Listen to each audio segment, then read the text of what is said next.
Hey guys, just a quick note to say in this episode, at the start, myself and Thomas go off on a tangent about souls and like parallel universes kind of, and like life between lives and all that sort of stuff. It is about Ahsoka. I can assure you, I think it's the first 15 or 20 minutes or so that we kind of talk about weird spiritual-esque stuff that I love and Thomas loves, and we will have a separate podcast about that in the future, probably later on in the year. But I want to clarify, if you've not tuned in before, that this is an Ahsoka discussion show. The 3 hours nearly that we record for, 2 hours and a half at least, or 2 hours 35, is about Ahsoka. We do huge deep dives into Anakin, Skywalker, and all that stuff. Obviously big spoilers and things, but we break down this entire episode in huge amounts of detail. But I just want to make sure that people will tune in and stay, because they don't think that the whole 3 hours is going to be this deep existential discussion about souls and stuff. So please stay tuned. I appreciate you listening, and I hope you enjoy this Ahsoka discussion with Thomas.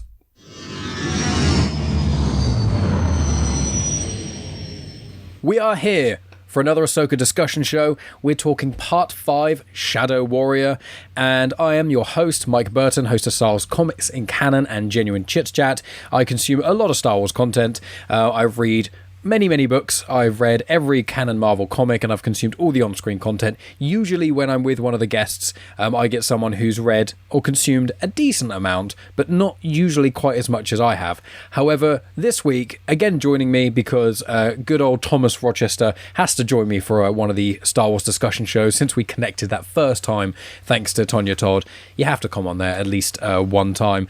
And you are probably one of the only people I talk Star Wars with who consumes... I think you consume more novel. You've read more books than I have, but I think I've read more comics. But it's very close, I think, of the canon content that we both consume. We're both super passionate about it. You are high energy, and I love it. And it's very enthusiastic, and it is infectious. And I want to point out to friends, we did a podcast, and it's been in the show notes of the last couple months of Genuine Chit-Chat and Star Wars Comics in Canon, and the Ahsoka shows as well, where myself, you, and your friend Nathan spoke on Reckless Rebellion, which obviously is your podcast, and we spoke about the 3 Thrawn trilogies, the 2 current canon ones and the Legends one. And in there, I believe that you predicted this episode, or you said something very close to this, and then when I was organising who's going to come on what episode, you went, Episode 5, Filoni's doing it, World Between Worlds is going to be in it, and I said, and I think I may have said it in the podcast, and I hold my hands up saying I'm dead wrong here, and I said that I think in the last episode of the Ahsoka discussion show, I was like, I said it wouldn't happen, because I didn't think that Filoni would trust normie audiences to deal with the high concept of World Between Worlds, and I was wrong, completely. And so I want to ask you, I will clarify the only minor rule I try to have on this show, which I've never said before, but no one's ever brought it up, is I do not touch leaks or rumours. Really. There's casting rumours, which aren't always right, like they got the Ezra one wrong. So with that kind of thing, I don't generally talk about it as much, because then you guarantee that a certain character's going to be in it. But when it comes to leaks, I avoid that like the plague, because leaks are basically just spoilers. So just out of curiosity, I haven't even said hello or asked you anything about yourself, so diving straight in. Did you, when you predicted all this, did you have any insight with leaks or anything like that at all? Yes, I did know there was like rumors of World Between Worlds, different aged Ahsoka. There was a rumor about a redone Mustafar fight where it's Ahsoka and Anakin instead of Obi-Wan and Anakin, and in that one, Obi-Wan is dead already. And there was a lot like going in there, and they're going to utilize the World Between Worlds and blah, blah, blah, blah, blah. If you go to the Reckless Rebellion Twitter account, at Reckless Rebels, RECKLESSREBELS, you will find a truncated version of my prediction from our Ahsoka primer, because I think that's where I put it out hard in the world, was right there, because we're talking about the directors. And it's like, I'm surprised he's not doing the finale. And I was like, well, because he's going to do this, and it's going to be that. And I specifically said it's the fulcrum of the season, where it looks like in the trailers we're not going to be doing super great here. Like, oh no, like the master apprentice situation isn't going super great, but eventually we know it has to go well, otherwise everyone's doomed anyway.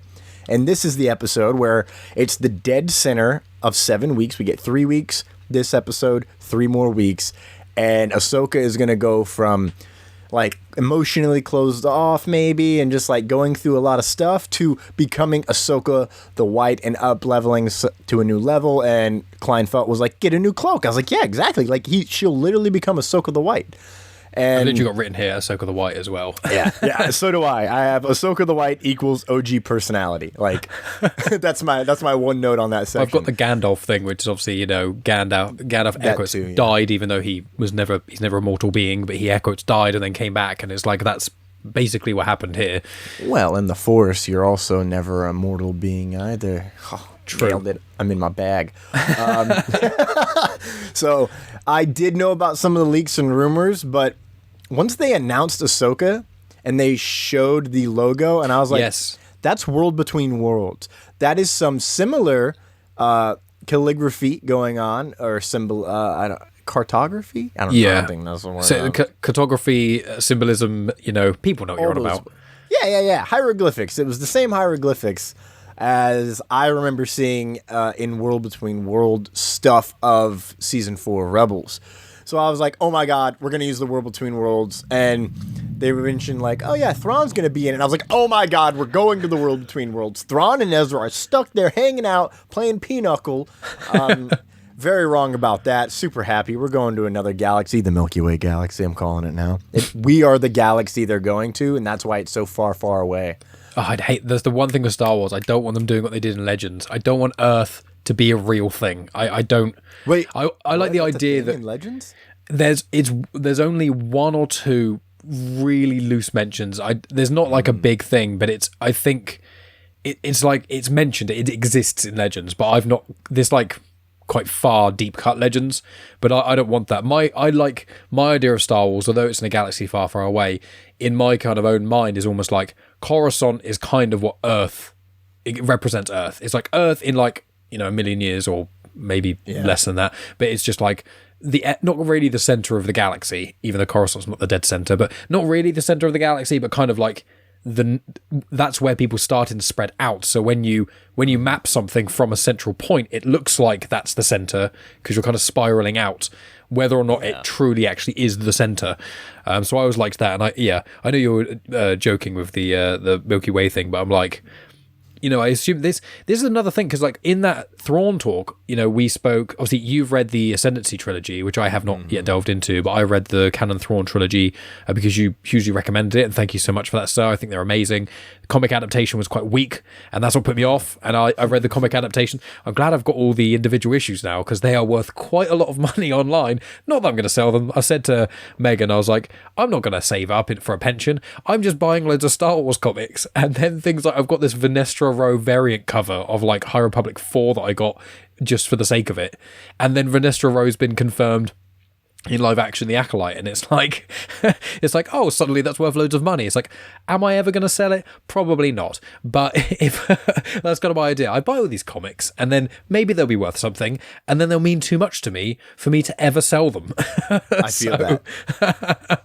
But with the 100%. Ascendancy trilogy, it's like the whole Chiss stuff is like what I assumed it's going to be, or potentially wrongly. It's kind of, you've got where the Chiss aren't technically another galaxy, because they can connect, in the Thrawn, the canon Thrawn trilogy, just called the Thrawn trilogy. Obviously, Aralani and Vanto, they do come into kind of the edge of where the Empire's scope is. So it is in the same galaxy, it's just in kind of wild space, the unknown regions, that sort of thing.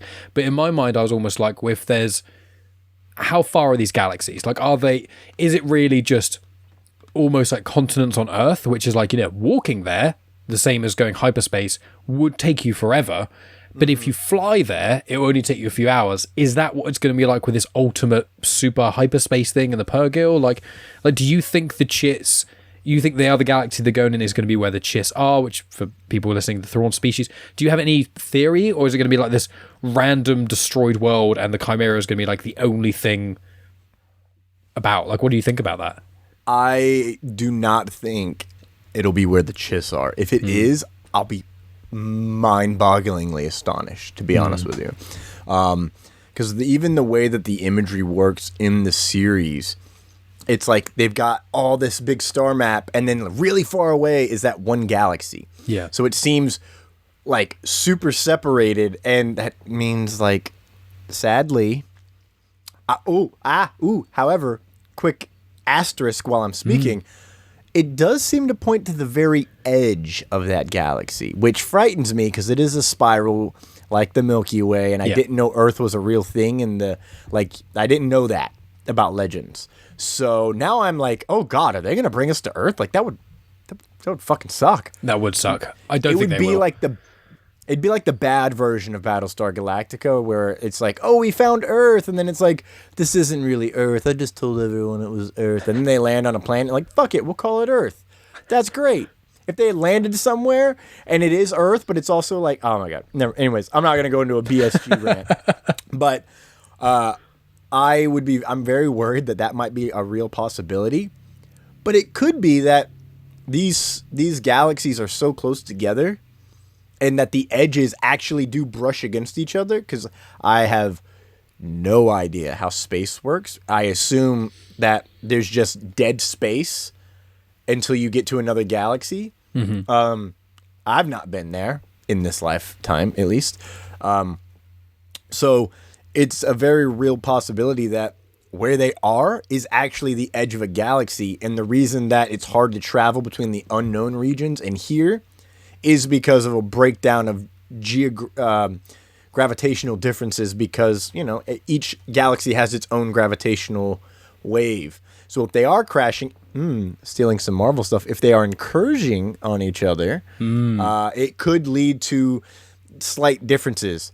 Listening to Ascendancy Trilogy, it's not very far apart. Like, it's basically from, I think there's an actual map that's been created, and I need to go back and look. But on the map is Batu, with Chila. Chila's the center of Chiss ascendancy power and all of that. So that's like the center of their race, their stuff.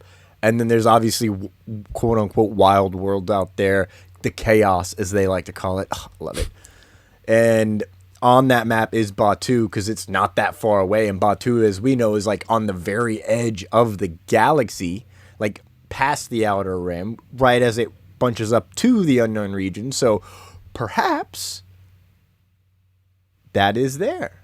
And my assumption is we're not getting anything Chiss other than Thrawn showing up, which sad for me, but that's okay. I'll just make a whole Chiss series in like 10 years and make everybody love me. Love me? Well, I mean, I'm not a Chiss. Sorry. In my head, I was like, yeah, you'll love me because I'm blue. Love the Chiss. Well, maybe that's what you were in your ethereal soul. When you were changing between ethereal forms, you were a Chiss. Maybe they do exist. Where's that? Maybe there's just so many infinite parallel universes, and the universe is so incomprehensibly big. Maybe there are Chiss somewhere. I did just look up with Earth regarding it being in Legends, and it's essentially, so it started off in Star Tours, obviously, because they had to get, they mentioned Earth as a thing because the droid is like, I'm taking you from Earth to wherever, because that's kind of the gimmick of Star Tours, kind of. And then there's like a couple like kids books, kind of. There's the Star Wars Jar Jar's Journey Adventure book, The Adventures of Tebow, and then like the Star Wars Intergalactic Passport, and then Star Wars Yoda Stories, but they're kind of like indirect mentions, and Earth has got like a slightly different name. So it's like, technically, although I know in Legends the how they define canon continuity in Legends, there was kind of the loose tier systems, whereas kind of like depending on where it was there would depend on how valuable it would be, and then if things got retconned, it would not, things wouldn't matter as much. So I think it's like, technically it kind of is, but they didn't really use it much. That's what I said. But there is on, as I said, look on Wikipedia, it does have like a technical sector. So obviously in Legends, when they went full ham with decades of content, eventually there is somewhere just a map of like every location in Star Wars Legends ever in this giant thing. And I think that Earth is like this tiny little sector, ridiculously far away from everything. But obviously, as it's in a galaxy far, far away, in a long time ago in a galaxy far, far away, then in theory, if Earth was there, they would just swing by and be like, oh, it's like Mustafar. It's just a volcanic rock with nothing on there. Or, hey, there's like these giant lizard things on there, because it could have been that. And I wouldn't want that to happen. Yeah. like, I think that would be too on the nose. Even though, like, you know, if we're going in this, I think I said this in another podcast, and this has nothing to do with the episode at all. So sorry, friends, for this massive tangent. We'll get back to it. But eventually. like, because Megan and I were talking, for listeners who don't know, Megan's my fiance. So we were talking about, she has an issue with E.T. recognizing Yoda in E.T. because we watched E.T. recently. She's seen it before, but we've got this 100 film list and we hadn't seen it in ages. So we rewatched E.T. and obviously he recognizes Yoda, and there's quite a lot of Star Wars references there. And then obviously E.T.'s species are in Phantom Menace, and I think Attack of the Clones, but I'm certain they're in Phantom Menace in the Senate part. And then also, you know, E.T. maybe had used the Force, that's kind of a thing. But then also in Indiana Jones, the crystal skull of Indiana Jones is in Dryden Voss's room in Solo. So there's lots of things, and I've said to Megan what I think it is the Indiana Jones universe and the E.T. universe are a like parallel universe to our Earth. So it seems like it's our Earth, but obviously it's not, because Indiana Jones isn't real, and everything that happened in Indiana Jones in all the movies hasn't actually happened. So therefore there's a parallel Earth, which is the Indiana Jones E.T. Earth, and that parallel Earth maybe is in the Star Wars universe some way. This has nothing to do with Ahsoka. This is just me spewing random thoughts out. It's honestly good, because this is, you know, the idea of parallel worlds is something that souls have talked about in the book I was talking about, in the sense that they're in the life between lives. Oh, weird, right? Oh, it's almost like the world between worlds.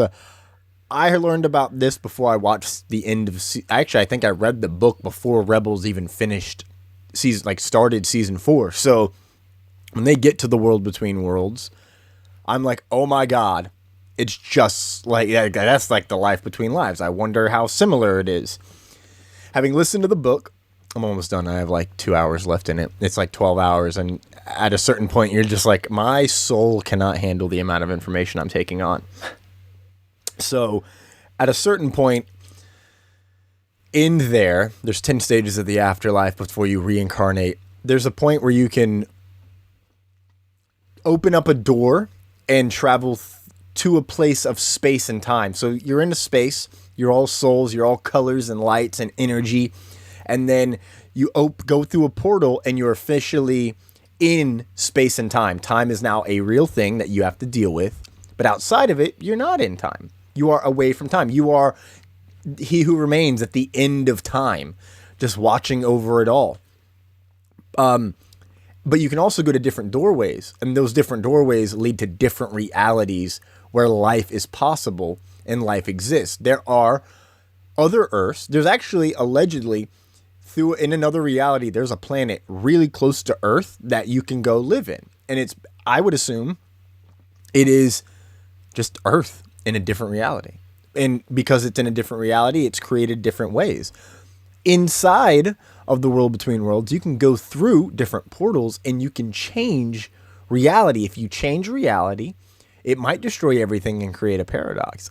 It also might just create an entire new reality where that was possible and needed to happen in that reality. So time gets convoluted, which is why the world between worlds is not about time. But one other thing that it does is, in the life between lives, you sit down with a guide and they walk you through what you've done in your life. And you learn lessons from it. You learn your karmic lessons. This is what I did right. This is what I did wrong. This is what I need to do to atone for these mistakes, and what I need to do to continue to progress on these positive steps I've made. You're basically watching game film of your life. Mm-hmm. And then you go through a bunch of stages. You meet your soul group, or you hang out with your soul group, who are probably some of your closest people in your life, or someone you learn the biggest lessons from in your life. And then, because they're always together and they always meet up in physical world, of course. I'm saying, of course, like you all know this. Welcome to my brain. And so, as you get to choosing your next life, you literally sit in a theater and you watch all the potential lives that you can choose from. And you can pop in, like you can stick your head in through that little portal and go, oh yeah, I like this. This is fun. I can float around and see it. So if you have a dream where you're just floating above the world and no one can see you, that might be your soul remembering a moment choosing a life. And you can also read people's minds, apparently, like go in there, see what they're thinking, feeling like, okay, I do want to live in this reality because this person thinks a way that I get along with and maybe we'll be friends type thing. And I'm trying to get this back to Ahsoka really fast. In all of this, you learn lessons and you can find different ways to grow. Ahsoka was sent back in time, lived experiences again. Big spoilers. We haven't even started the episode. But I always goes back in time. Goes back in time and has to relive some trauma, right? And that was kind of the issue for her, is she had so much trauma, guilt, fear about what her legacy is and what she's going to pass on, that Anakin had to show up and be like, listen, it's simple, live or die. Like, all this stuff is true. You can live with it or you can die with it. And so he makes her fight. He makes her relive these things. And then it comes back to the point where she's just like, you know what? You're right. You're right. I choose to live. And because she chooses to live, she's officially reborn after Malachor. It's now her second time being reborn, if you will. She became incarnated with the light of the sister. And then she basically died on Malachor and had to be put back. We don't know what she did during that time. No. We don't know how long it was before she popped back up. I assume after Vader died, but... Well, also, who knows, like, with one of the things about Malachor, I've thought, is that maybe when she went into the World Between Worlds and came out of Malachor, maybe that was, like, after the Galactic Civil War, which would actually explain why she's not in the original trilogy at all. Yes, that was something I thought about as well. Like, when she comes out, because time and space are so in the Life Between Lives, and I assume in the World Between Worlds, you can have so much happen in the World Between Worlds, but the amount of time that you're in there, and the amount of time in the real world, quote unquote, their timelines are not linear. It's like that one planet in Interstellar where he's like, I just landed like an hour ago. It's like, dude, it's been 50 years. And he goes, what? Everyone's dead. And so it's like, okay, like it's that kind of situation. There's a theory that when they get to that other galaxy, there's no telling how long time has passed. They might get like, there's someone like, they might get there and Thrawn and Ezra are like, oh, we just got here. Like, oh, we've only been here for an hour. How interesting. And then there's other theories where, oh, when they come back, like, it's going to jump ahead a lot. And that is basically going to be the start of the Heir to the Empire. Like, boom, Thrawn's back, Heir to the Empire now starts. But now we have to fill in all that gap that we missed while they were out of town, if you will. Mm-hmm. What I'm saying is I don't remember what I was saying. We'll loop it back round because I think in a separate point, I want to have you on Genuine Chit-Chat and I want us to do a huge, massive deep dive into souls and the concept of consciousness after death and all these and parallel universes and connecting with, the Star Wars, the Force and like energy, because like I'm not going to let you delve into this because I will delve into this too, but I want to throw the thought at you so you've got it in your brain for when I have you on Genuine Chit-Chat and we can do a whole deep dive on this.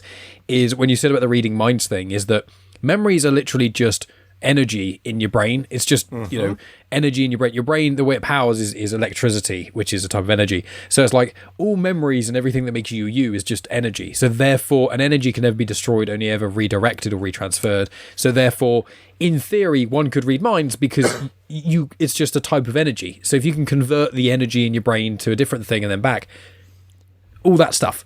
So I want to delve into that in a whole separate podcast because when it's been 20 odd minutes and we've barely spoken about Ahsoka at all, and people who've not listened to the show before are going to be like, what is happening? Mike normally starts the question with, what have you thought of the show so far? Not, let's delve into an existential question about if souls are real and if they are, is reincarnation possible through parallel realities and stuff. So I'm going to rein it in because you and I will set each other off and we'll talk for 3 hours and won't even mention anything. We do it all the time. Very back to Ahsoka. Obviously, you and I are both very positive and enthusiastic Star Wars fans. And I think next week I'm having the polar opposite. I'm having my friend Ben, who likes a lot of Star Wars, but is very pessimistic about a lot of live action Star Wars, bar Andor. So people are going to look forward to that. I'm going to have a very different conversation next week. But you and I are very positive. You know, even the content I enjoy the least in Star Wars, which for me is the Clone Wars movie, I think that's probably that, and Star Wars Resistance, I think, are probably the weakest pieces of Star Wars content I've consumed in canon. I still don't think they're actively bad. I'm just like, meh, not fussed about them at all. But with Ahsoka, you know, I'm big positive Star Wars fan, and I'm just quite happy for almost anything. Even Book of Boba Fett, I think, has weaker moments, but I think I still enjoyed it, you know. But what have you thought of Ahsoka so far? Because I've kind of had this thing where we're fans of Rebels, I feel like the start of Ahsoka was quite slow, because the first 2 episodes of Ahsoka was basically just being like, here's who all these people are. And all of us were like, well, we already know who all these people are. We've spent, you know, a long time with these people. So the first 2 episodes I found were good, but it was like, my hunger for new stuff is not being satiated. And then it's taken till, I'd really say last week, part 4, where I was like, okay, things are really starting to happen now, and then this episode. So, like, Ahsoka as a whole, how have you, before you watched this episode, how have you felt about Ahsoka as a series? It's gotten better every week. Agreed. And my biggest issue, which I didn't really mention much because everybody else has talked about it, Ahsoka didn't feel like Ahsoka, the character. And it just, like, the longer we went, the more confident I felt that we were going to get to this episode and it would flip at the end. About halfway through, I was like, maybe even halfway through the episode, like, boom, all of a sudden big change happens. Ahsoka is Ahsoka again, and she's ready to instill hope in the galaxy, because that's what the smile those motherfuckers need. Yeah. That's what I found. As soon as she started smiling, I was like, there she is. Mm-hmm. When she, at the end of last week, when she ends up in the world between worlds and she's like, Anakin, and her whole facial structure changes. It's like, there she is. Because she smiled a couple times last week, and it's mostly when Sabine is being facetious, and she's like, I like that, you know? And it's like, there it is. But this week, she's just beaming light and love, light and life, out to the world. And so it's been really nice to see the evolution of this version of Ahsoka. But I love Sabine Wren. That is my queen, my favorite Mandalorian. My second favorite female character of all time. Padme is obviously queen as well. And so just watching this series has been, for me, I'm just like, my winner is Sabine. Every week she does something stupid, I'm like, I don't know about you, I think that was pretty perfect to me. I love Sabine. She's always been she was my favorite Rebels character throughout, and now Thrawn is like my 1B in the series, and it's less about him in the series and more about him outside of the series. Sabine is just my favorite in the series.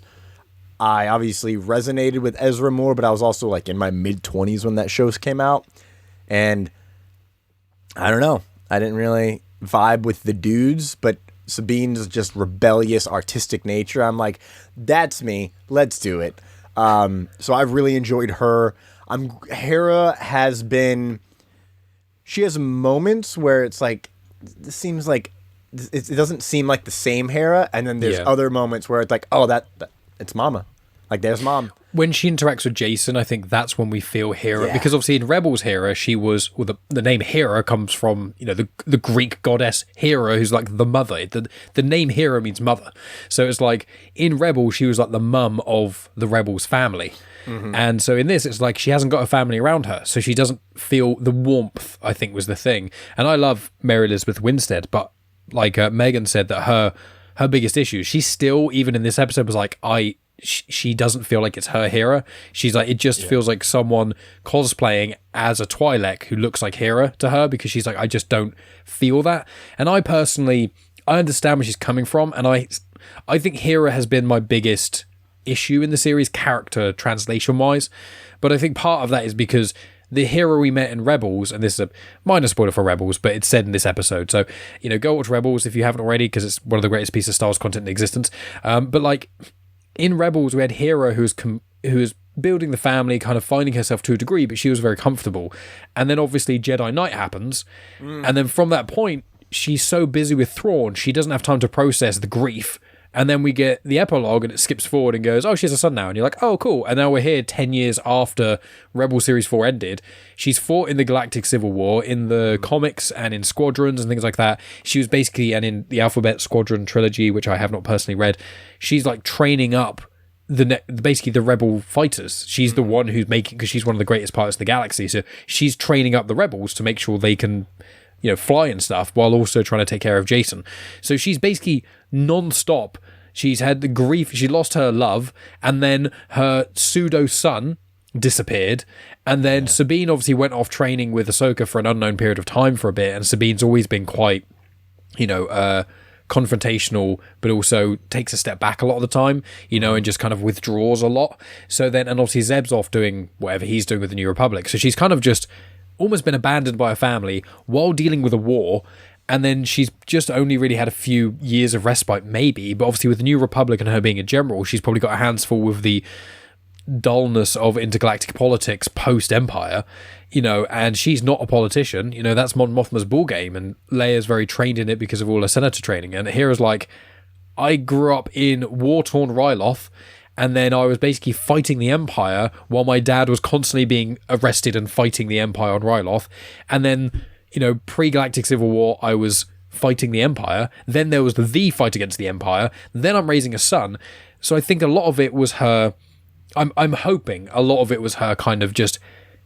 It's that kind of trope, and I there's a lot of things happening at the moment with a lot of properties where it's like, hey, you got heroes that are really happy. Let's see them 20, 30 years on, and they're all depressed as hell. Indiana Jones, Luke Skywalker. Not that I have an issue with Luke in The Last Jedi. I think he's great. But, like, all these characters, even Obi-Wan in the Obi-Wan Kenobi series, he kind of does what Ahsoka did. It's like, he's dealing with all this trauma. It's like, yeah, but watching one of your favourite characters deal with trauma for several hours... Although it can be good for storytelling, it's not that enjoyable to watch. It's just kind of like just depressing and sad. So it's like all this happening all the time. And I think that's kind of what happened to Hera a bit.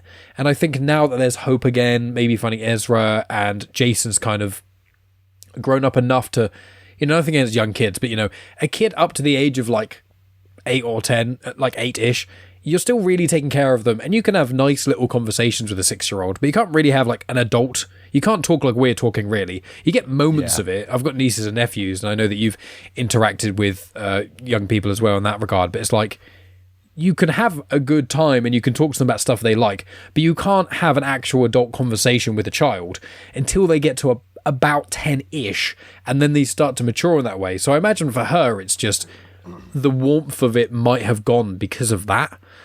So she's actually been my biggest issue. I was most looking forward to Hera because I love Mary Elizabeth Winstead, and for me personally, that was my biggest letdown of the series, of her. And I thought Sabine was alright. I like Sabine, but I never connect with her. I connect with Kanan the most. My boy. You're like, my boy. You're my boy, Blue. Yeah, no, I love Sabine, but yeah, no, I agree with the Hera stuff, and I do think that in the end it is going to come down to like grief does change you. She does not, like, she's not flirtatious anymore. Like, and I've seen that with people who lose their love. They're like, for a while, they're not flirtatious. They don't want to be. They're not open to that. I think she opens up the most to me when she's around a droid. That's a good point. Like she's when she's with Chopper. Yeah, when she's with Chopper and like, or talking, and with Huyang, like it's in those moments that I'm like, she's like really harrowing the fuck out right now. Like, I love that. With Huyang in this episode, when there's that little, and he said that's why people like you, and like that's almost the most we've seen her smile in live action, which is just, a 25,000-year-old droid saying people like her, and that's what's connected to her the most. Yeah, and because she's like, she literally is like, it's almost like, I didn't know I needed that right now. Like, that's the look on her face before because she, via the camera, at first it looks like she's looking at Huyang, because I love camera angles, so it totally does. But then she moves her eyes and like actually looks at him, and she's so caught off guard that she looks out like, thank you. Like, I really did need that because I'm not really feeling great right now. because I'm kind of worried that I lost my fucking family again. And all she's got left is Jacen.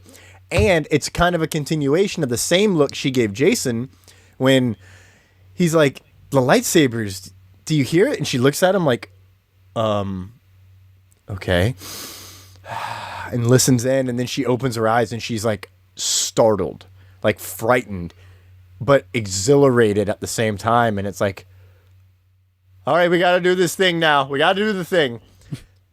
I love that. Jacen is, oh God, I don't know. I can't say that. He's not my MVP of the episode, but like I love Evan Whitten is his name, the actor who's playing Jacen. He's crushing this. Like he is literally 100%.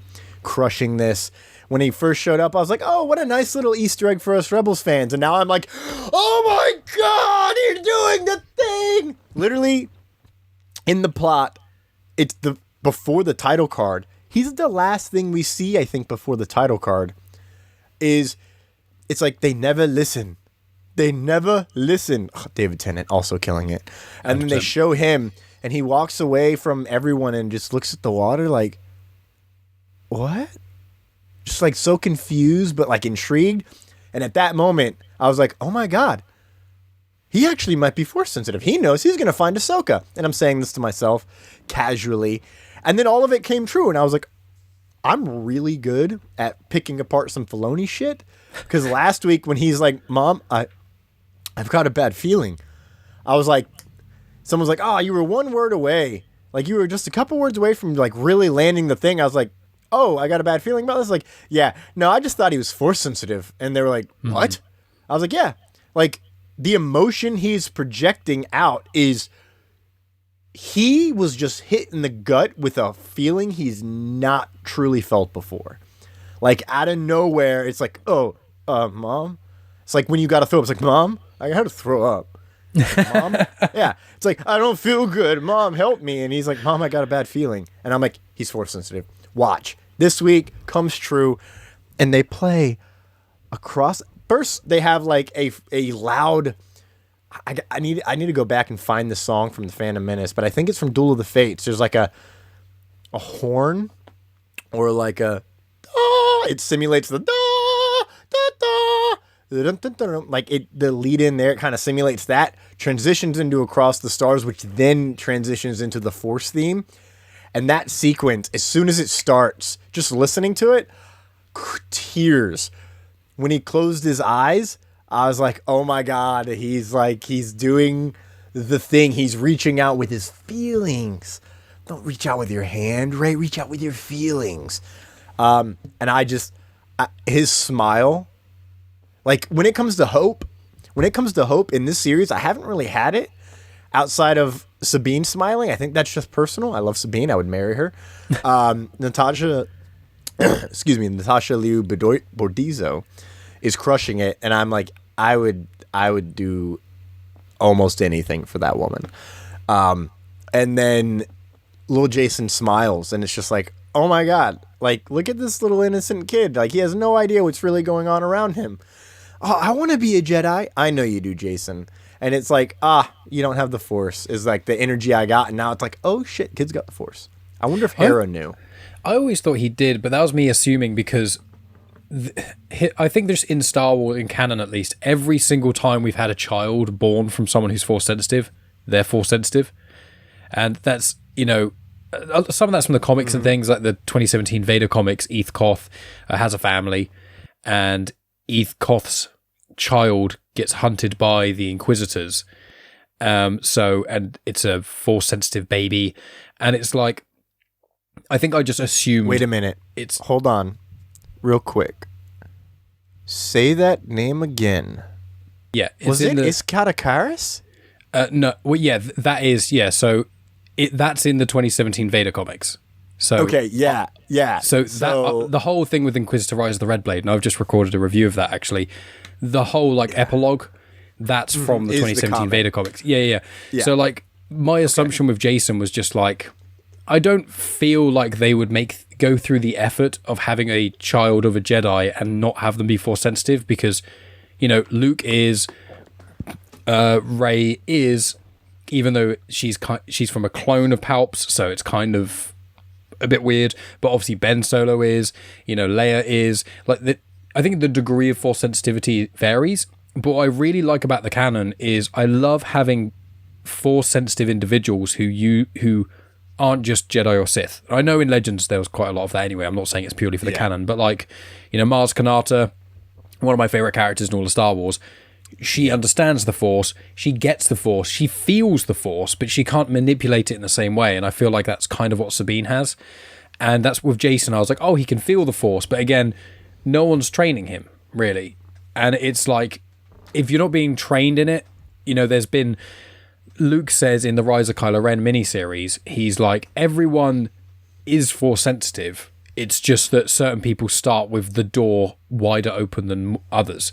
And you just have to learn to go through that doorway, and then you can really connect with the Force in your own way. And so it's like some people, like Anakin, there is no fucking door.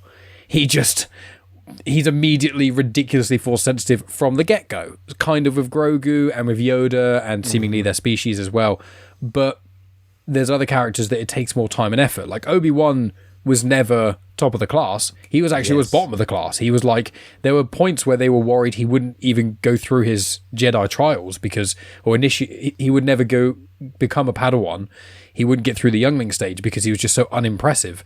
But he worked hard at it, and he had this determination and this drive, and that lent him, and that's why he's one of the greatest defensive Force users ever, because no shit in Obi-Wan, he's like my favorite character, but being defensive with the Force, you don't have to have as much pure Force sensitivity power as you do with being offensive with the Force.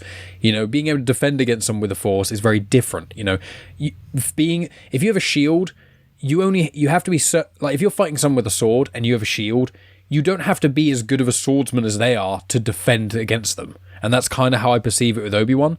Mm-hmm. And so I'm loving the Force sensitivity stuff, and I'm liking a lot more of these characters who can use the Force but aren't necessarily Jedi, because Jedi really is a religion, not the powers. And I also...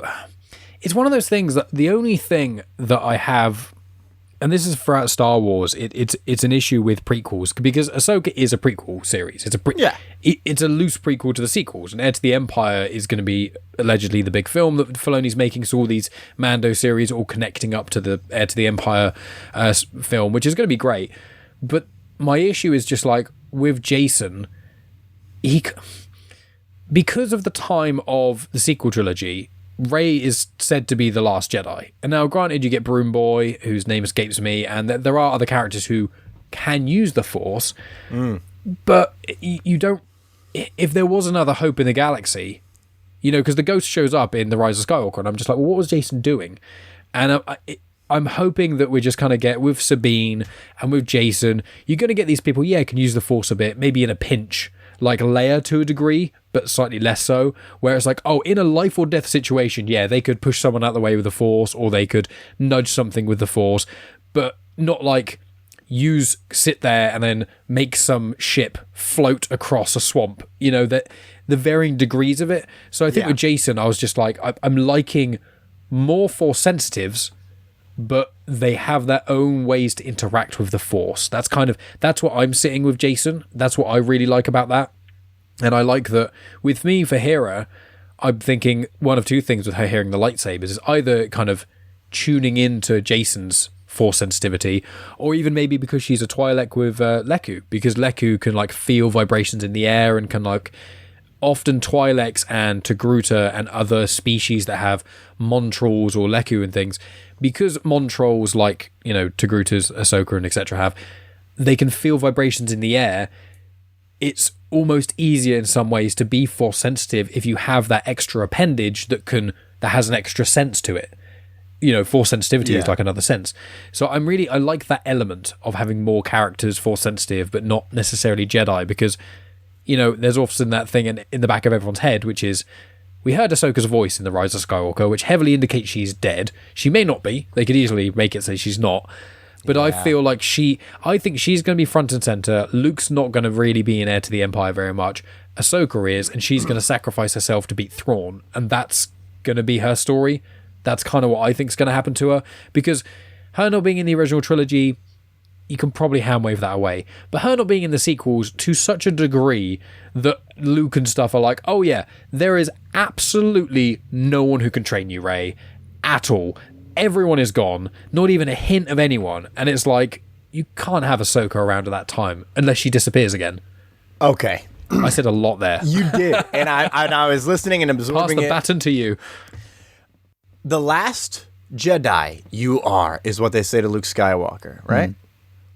Well, yeah, the last Jedi, because he's the only one subscribing to the religion. I don't think Ahsoka, if she was around, was subscribing to the religion.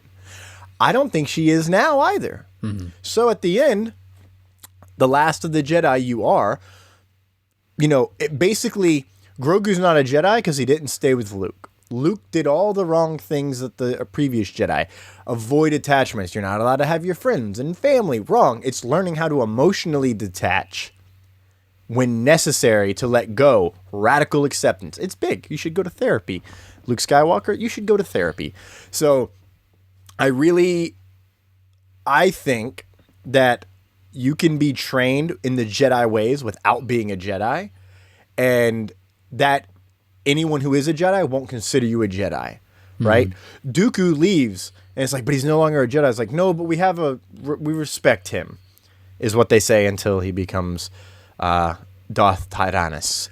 But at the same time, just like you were saying, you can be force sensitive, but the different levels are obviously going to be there. We've only seen the peak, the tippy top of every force user, essentially. Anakin, Luke, Rey, Kylo. We've only ever stuck around the premier top of the top. Yoda, Mace Windu, Obi-Wan. We've never really stuck around in what I would consider to be the mid-carders of the Jedi Order, right? I think Jacen has the very strong possibility to be just as strong as Kanan Jarrus, who can fight an Inquisitor off, or two, or three. But against Vader, he's incredibly outmatched. Wouldn't handle it. Would Ahsoka be able to take down Kylo Ren?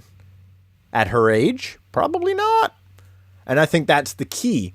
We have to remember, she's... hold on, give me 1 second. I'm doing some math. About 17 years older than Luke is. So we see how old that sumbitch is in The Last Jedi. So Ahsoka is add 17, and she's the old lady from Tales of the Jedi when she's like, Jedi, Ahsoka is Jedi. That's her age. She doesn't have to be dead to be able to tap into the Force that way and communicate. We saw Luke and Leia do it.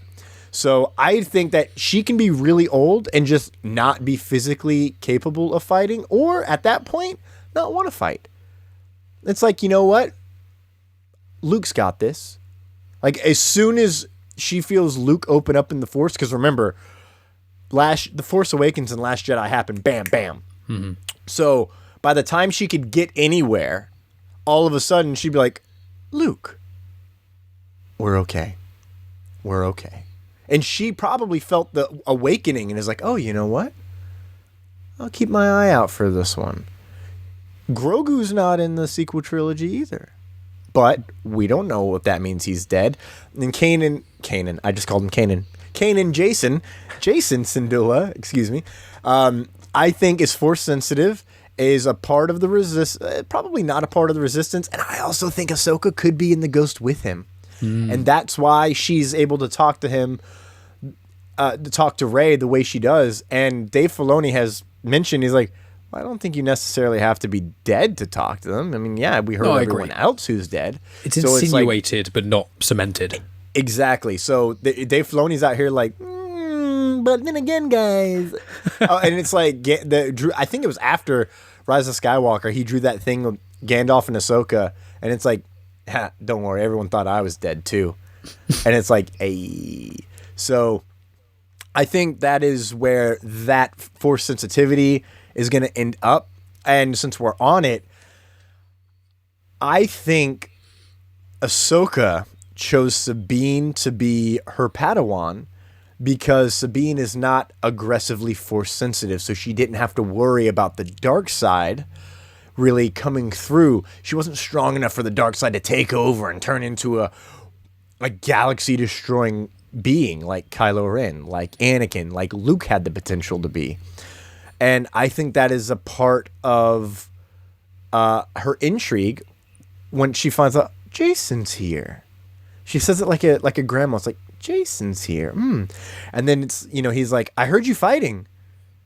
You did? Like, you did? There's like, oh, I heard you. You did? Oh, yeah. Yeah, fighting with lightsabers. Who were you fighting? And she just like, what is it? What is it that Loki says? Well, I guess that's worth a look. Oh, Jacen Syndulla. We'll watch your career with great interest. So I think that at the end of this series, Jacen Syndulla will start his training with Ahsoka, to the point that they literally were just beating us in the face with that. And I don't think, for me, I'm like, nice. Like, I cracked up listening. But it's like, you have a training room on your ship? Will you teach me? No. Do you know how to build a lightsaber? Yes. Will you teach me how? No. And Huyang is just cutting his heart out back to back, just like, no, I'm not going to do that, which I loved. But at the same time, it's like, general audiences, get ready, because this kid, the son of a general, the son of a Jedi, he's going to do some shit. Which I think is going to be really fun to watch. And I think it's time.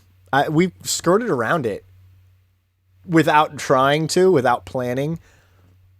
We should dive into the world between worlds and Annie and Ahsoka. Annie and Ahsoka. So we'll try loosely to be chronological here. But I will. My last little thing, just because you mentioned Huyang there, who I love, and yep, David Tennant, yes. I think does. I don't think I've seen David Tennant do any acting bad in his entire life, and anything he's in, he makes better. Jessica Jones, Good Omens, like Doctor Who, I think he's the best Doctor, like everything. But I will say the Huyang, I would murder you here right now, Thomas, I'm sorry, for a Huyang book. I don't think we're going to get that until there's some movies, because I think he's going to pop up in The Dawn of the Jedi, because it's shown in Star Wars timelines. He was created 5 years after the Jedi Order was created. So they literally learned basically how to make lightsabers, and as soon as they did, they were like, let's make a droid who can do this. And he's been around for 25,000 years, longer than any being has ever existed. He has been around that long? Yeah, in Star Wars timelines, which is downstairs, I'm afraid, so I can't show you. The very first thing in Star Wars timelines is the Jedi Order was created 25,000 years before the Battle of Yavin, and then 5 years after that, so 24,995 years before the Battle of Yavin, Huyang was powered up for the first time. So he's been around for 25,000 years. He's literally been there since the Dawn of the Jedi. So I think this is a soft introduction to general audiences. So he's going to pop up in Dawn of the Jedi. And I would love a book of him. But I also want to know, like, how did Ahsoka get him? How did he survive the Clone Wars? Surely Palpatine would have wanted him destroyed, because then it stopped. Like, I want to see his story. I want to see what did he do, because when he was fighting a couple episodes ago, and you watched him fighting the assassin droids, I was like, this is so cool. Yes. Like, droids fighting each other. You know, we watched 3PO, like, oh no, I must run away. And it's like, no, or you get like little astromechs like Chopper and R2 who are like, I'll kill everyone. It's like, dude, ease up. You're basically Let's commit a war crime. But sorry, I had to mention Huyang because I love him. And sorry, I just blew your mind with that. Yeah, thank you for that. No, I didn't know that. That's amazing, because then you know what else that means? When Rey restarts the Jedi Order, he can pop up there too. Exactly. Can you imagine them going back and forth? They're going to have fun. Oh, yeah. And David Tennant, with it where it's only a voice thing, David Tennant can be old as all hell and he can still do it. Do you know what I mean? Like Jones. Exactly. But yeah, sorry, I need to mention that because I love Huyang, and I know you get excited about this kind of crazy stuff like I do. So yeah, the highlight of this episode definitely is obviously all the World Between Worlds stuff, and especially the Clone Wars flashbacks. And I have gone on record many times and said, I hate it. The thought of when people online going like, oh, they need to make a Clone Wars live action movie. No. Oh, they need to do this. No. Stop trying to get things remade. We don't need any of the films remade in animation, and we definitely don't need any of the animated stuff made into animation or live action rather. I don't need that. We've got the content. Just watch the bloody animation or whatever. And when people talk, I'd love this book to be adapted, it's like, it would be cool to see, but you know the story, so it's just hollow. I want new content. So people online, stop asking for Clone Wars live action. We either get new Star Wars stuff, I don't mind flashbacks and new things live action, but I don't want rehashes. However, Filoni, all power to him, very cleverly did this in the way that obviously you were talking about earlier when we went into that kind of deep dive into souls and stuff, is it's not really a flashback, but it kind of is. It's like you going into your own memories, and the theme, the environment is what happened, and the events what are occurring is what happened, but what you're doing there isn't affecting the timeline. It's kind of you somewhat reliving it. And when people online have been like, oh, why is it so dusty and stuff? It's like, well, A, it's easier than CGIing everything. And also, it's meant to be an isolated thing. When you walk around in the world, your own senses and perception isn't of every single thing that's going on for miles. The brain is only really dealing with a few meters around you. So when you're in a battle, in Saving Private Ryan, yeah, you can see the background stuff, but Tom Hanks's character didn't see that guy half a mile down the beach get blown up. He didn't see that. He was looking in the other direction. We saw it because the camera's facing over there. So I liked the smoke stuff, but like the fact that we got the start of Ahsoka's journey in the Clone Wars and the end of it is kind of the bookends to kind of be like to people who haven't seen the animated stuff. This was Ahsoka's journey in the Clone Wars, kind of get used to it, and seeing Hayden wearing Clone Wars era armor and his different haircuts and stuff, I didn't know I needed it. Didn't realize. Yeah, baton to you, because I'm just gonna gush. Oh, dude, same. So I've talked about this. I've cried about this. I've tweeted about this. Anakin, when when she falls in, I'm like, what is happening? Like, she's falling through the clouds. I'm like, what is happening? And then, oof. And I'm like, okay, cool. And then I'm like, I have no idea what's going on. Like, are we on Geonosis? Like, she's going to relive some shit? Like, okay. Stands up and I go, oh my God, that's a small child. Like, I knew instantly. I could tell by the peak of the head tails. And I was like, okay. And then she, like, slowly comes into frame, runs up. And I'm like, they're doing it.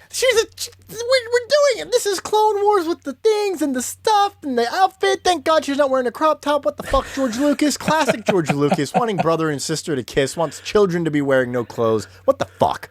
And so then Anakin, like, comes by and I'm like, oh my God. I was like, oh my God, be wearing the armor. Be wearing the armor. Holy shit. Is that? Ah! Touchdown. I'm slapping my legs so hard. And oh my God, dude, it was electric. Might have ran around the house like it was a sporting event, but him in the Clone Wars armor in live action, I've always wanted it. I always needed it just to see what it would look like. And it's my favorite Anakin Skywalker look. Like, agreed. That is Anakin Skywalker. Like, he's half Jedi, half Vader.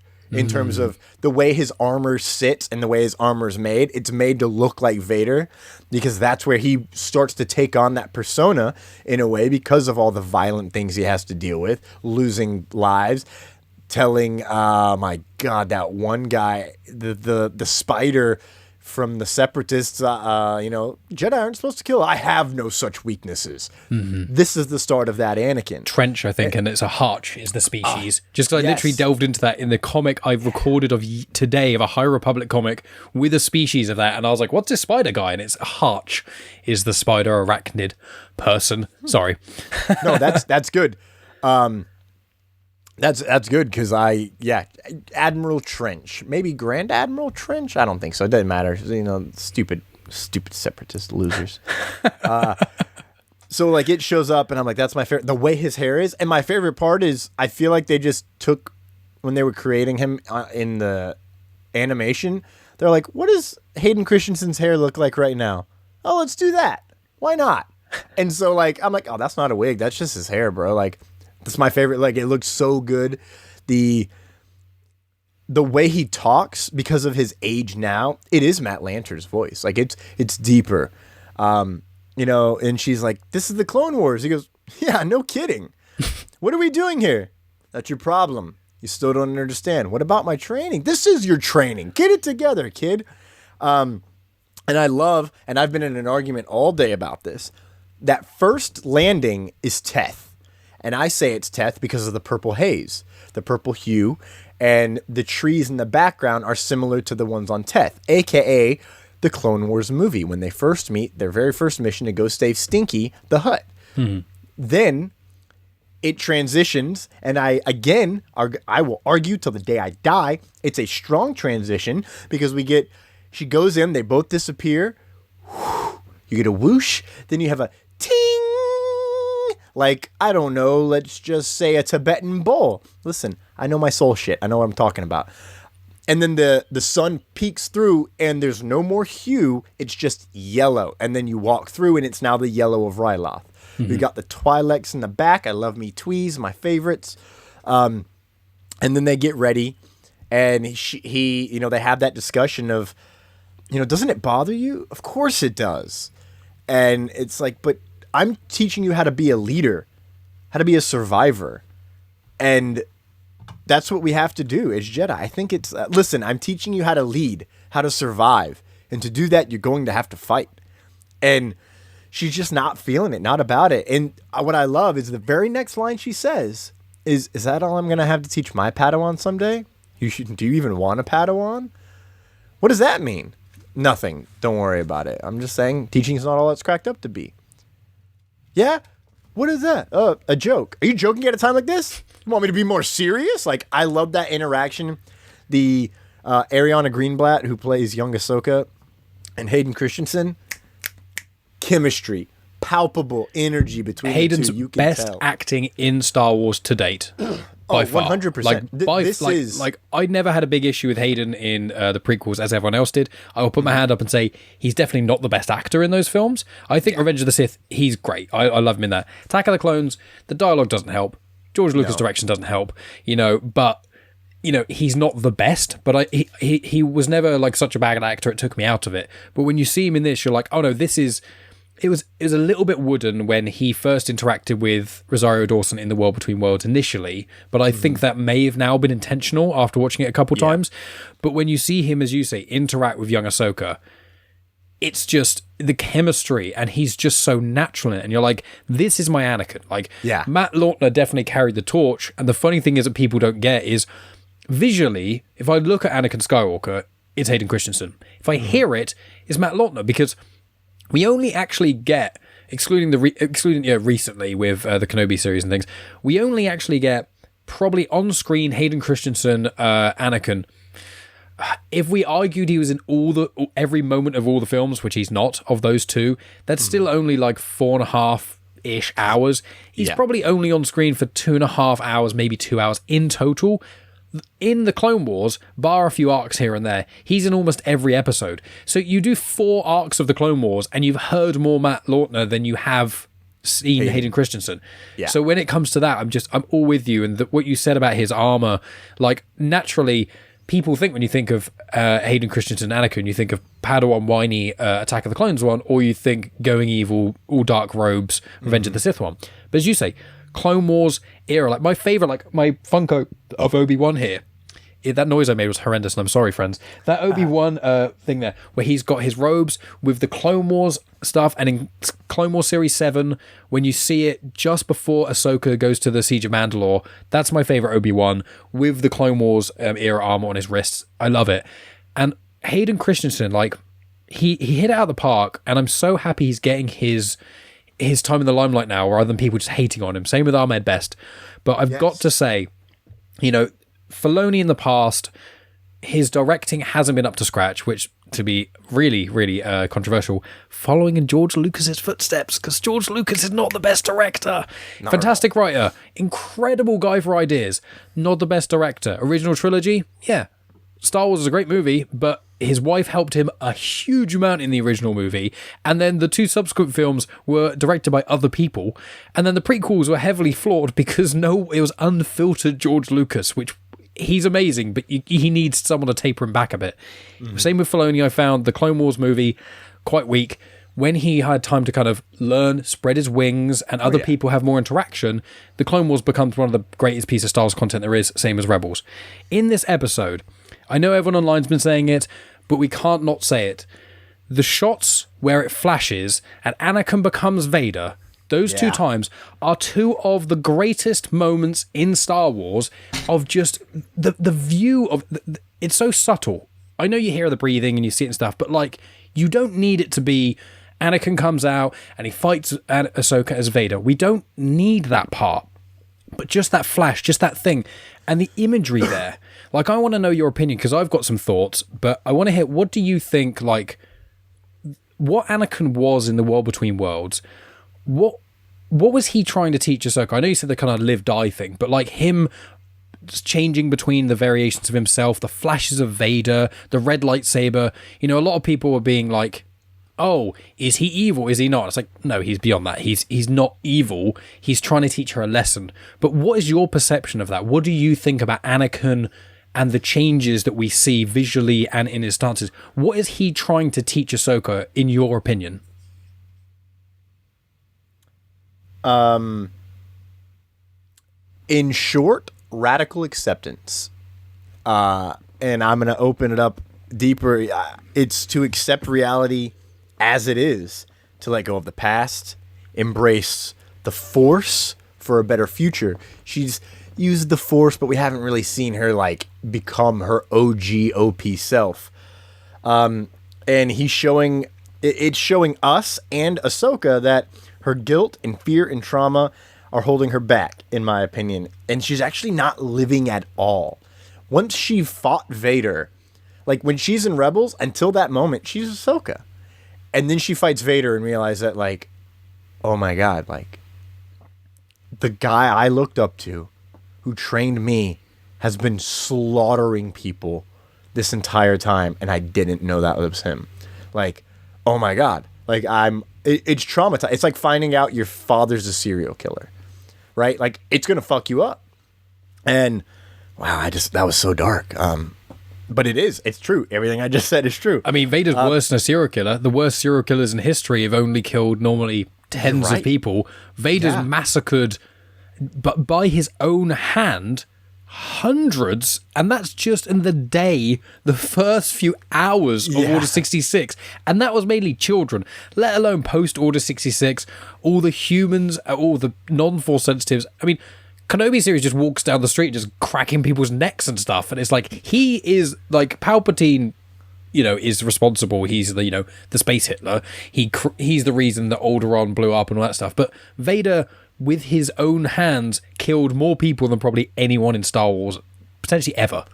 Yeah, I agree, because Darth Bane didn't have direct rule over everything. He had to be coercive at times, and when he set off the mind bomb thing. But that's not him there doing it. It's him kind of, making a bomb and blowing someone up is horrendous. Don't get me wrong, but it's not the same as hand killing. Exactly. It's like being on the Death Star and saying, "Yeah, hit the button." Yeah, like that's what he was doing, and I agree. So yeah, essentially, she's not been living.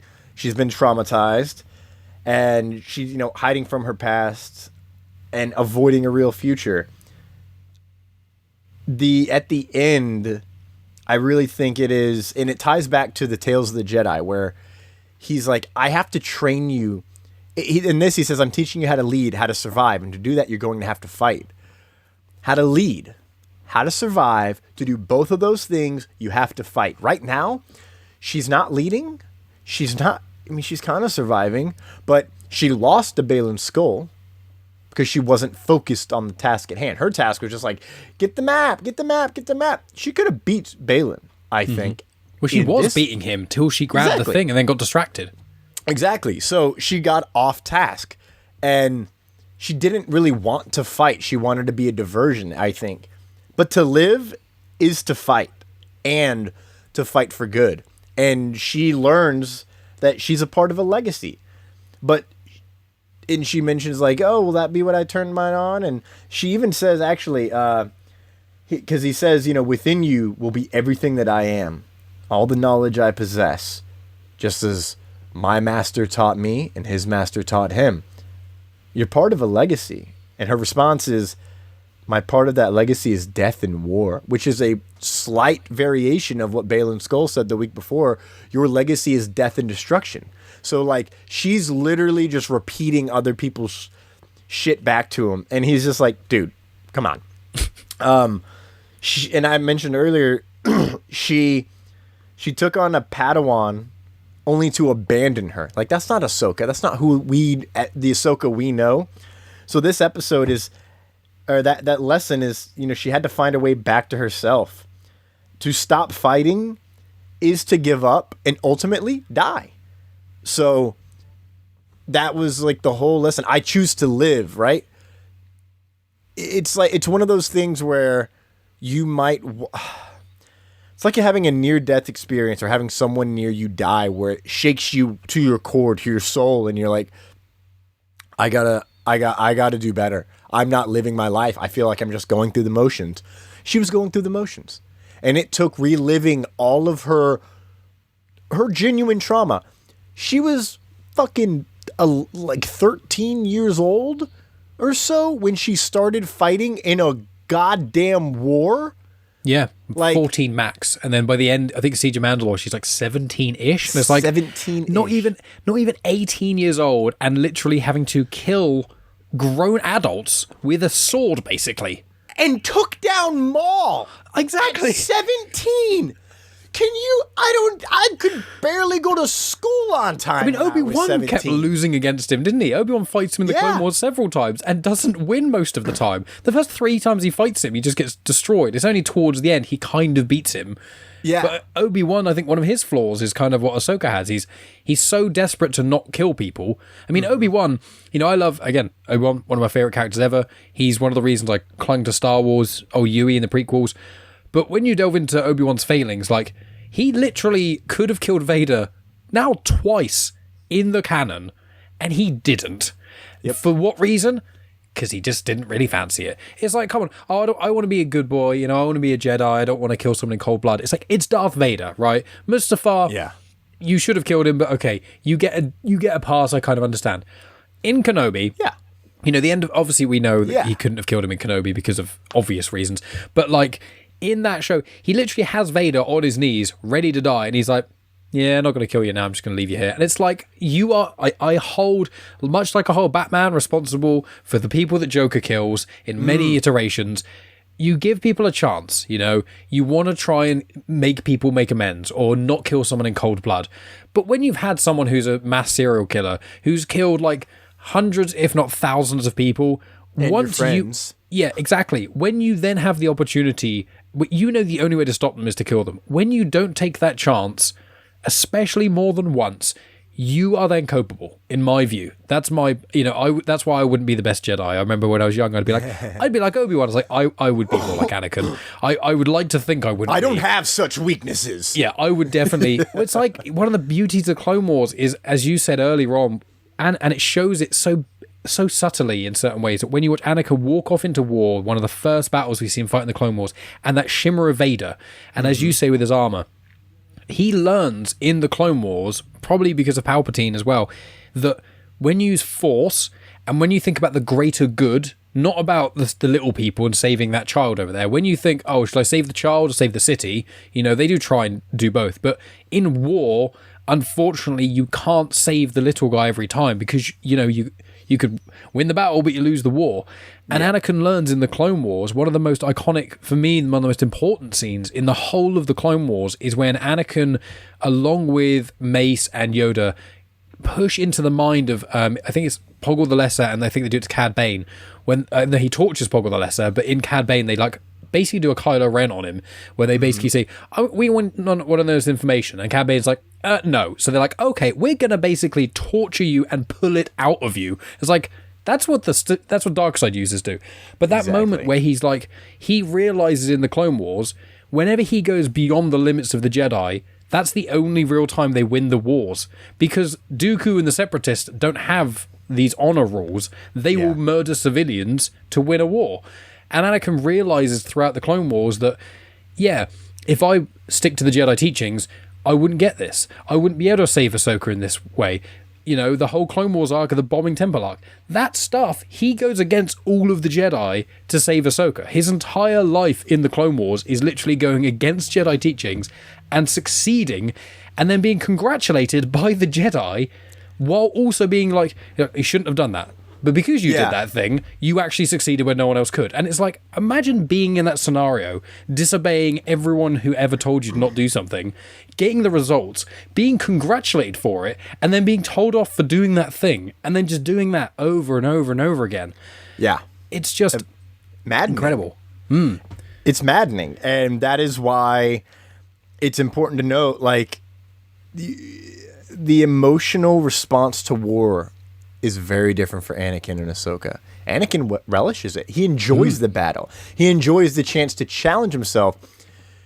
But he was 19, 20 when he started at the war.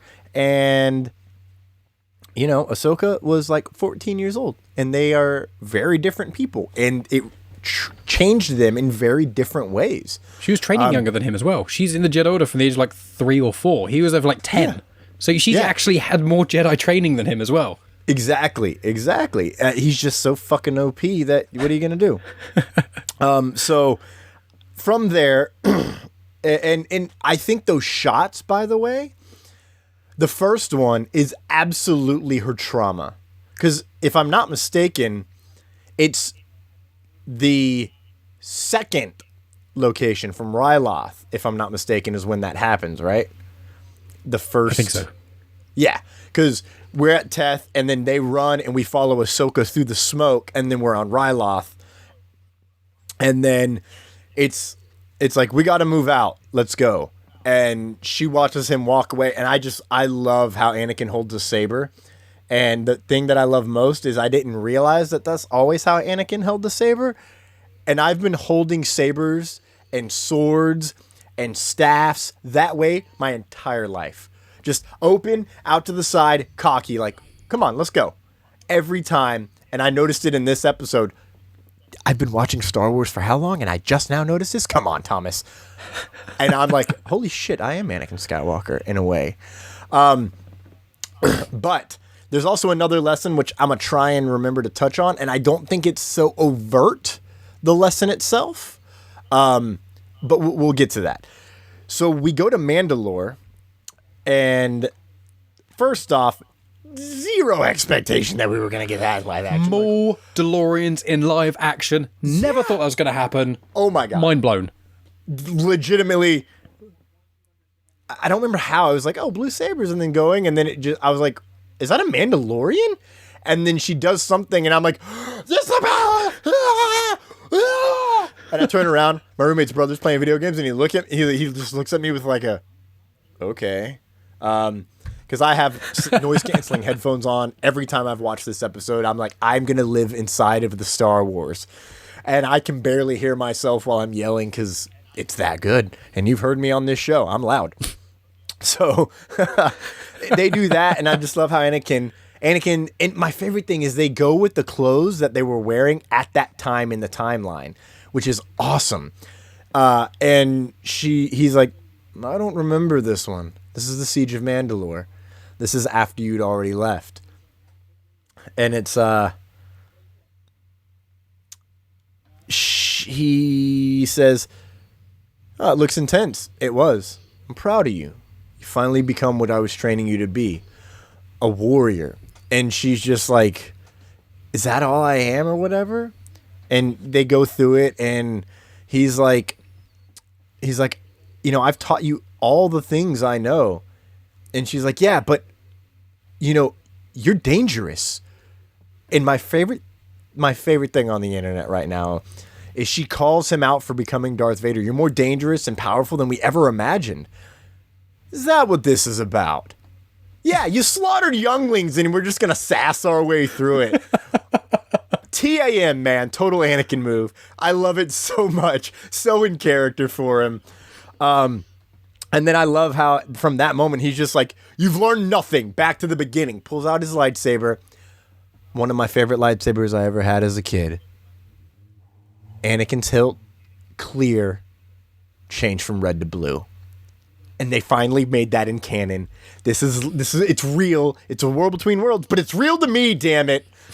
And he pulls out his Anakin lightsaber and it's red. And I'm like, we're doing the thing. And she pulls out her blue lightsabers that he imbued on to become blue. And they fight. And they start fighting and then kicks her through the thing. And I don't remember when he grabs the lightsaber and turns it on, if his eyes instantly change to the Sith. But what a beautiful homage. And the lighting changes on him too from that point forward, which I also love. Kicks her through the dust. We're back in the world between worlds. And then Big Daddy Anakin is in. He walks through the clouds and he does this big old fashioned like reload of his arms. Like he's Henry Cavill in Mission Impossible. Just and then we get the lightning and Vader strike. And I think this one is less of trauma. Like, oh my God, he's going to become Vader. And it's like, no, now Vader is coming at you. This is the Vader the galaxy and Palpatine would never have been able to handle. Mm-hmm. He would rule everything by himself. Unfiltered, not held back at all. Oh, exactly. Because Vader's biggest cage was himself. His loss on Mustafar, it wasn't the limbs that lost that made him weak. It's him doubting himself. Because Anakin's most powerful trait was his confidence. They're like, you can't. It's like Han Solo. It's like, how can Han Solo do all these things? Like, never tell me the odds. Don't tell me I can't do it. I'm just going to do it. And Anakin was like that, but with the power of essentially of a god being like, hey, you tell me I can't do it, I'm going to do it anyway and almost always completely succeed. And that, with the power and the drive of Vader, with nothing holding him back, as you say, unstoppable. Exactly. And, I mean, to be fair, the mechanics did lower his force abilities too. Yeah, of course. But his confidence could have powered him through. For the most part, I think once he lost limbs, he was definitely weaker than Palpatine because he didn't have enough blood in his to control his M count. Literal, exactly, force energy in itself. Yeah. But even being in that suit, it's not as... Well, Anakin was so limber. Like, he was very powerful, but he was very agile. And he had to become Vader of this wall of energy that's unstoppable. Whereas Anakin was like a tornado that you can't even grab. Yeah. And Vader is like, oh, you don't want to touch it. Like... Everyone's like, I want to touch the tornado. I want to touch the pretty tornado. And then it's like, don't look at that guy. We don't want to do that. And so I also think that his power as a Sith was self-loathing and hating himself. Mm-hmm. Like he gained his power from, spoilers for Darth Bane stuff. As you kill people, you gain more dark side energies. You feed upon their force or their fear and kind of steal their force. Lifeblood, if I'm not mistaken, in some cases. So then it makes you more powerful. But once he started killing, because there's a point where he does all the shit and then he's bawling his eyes out later on with the Sith eyes. Mm-hmm. And it's like he hates himself for it. When Padme's gone and, excuse me, he thinks he killed her, that's when he's no longer confident because he's like, well, I can't do the one thing I wanted. Back to this show. Then they fight, and he is a god.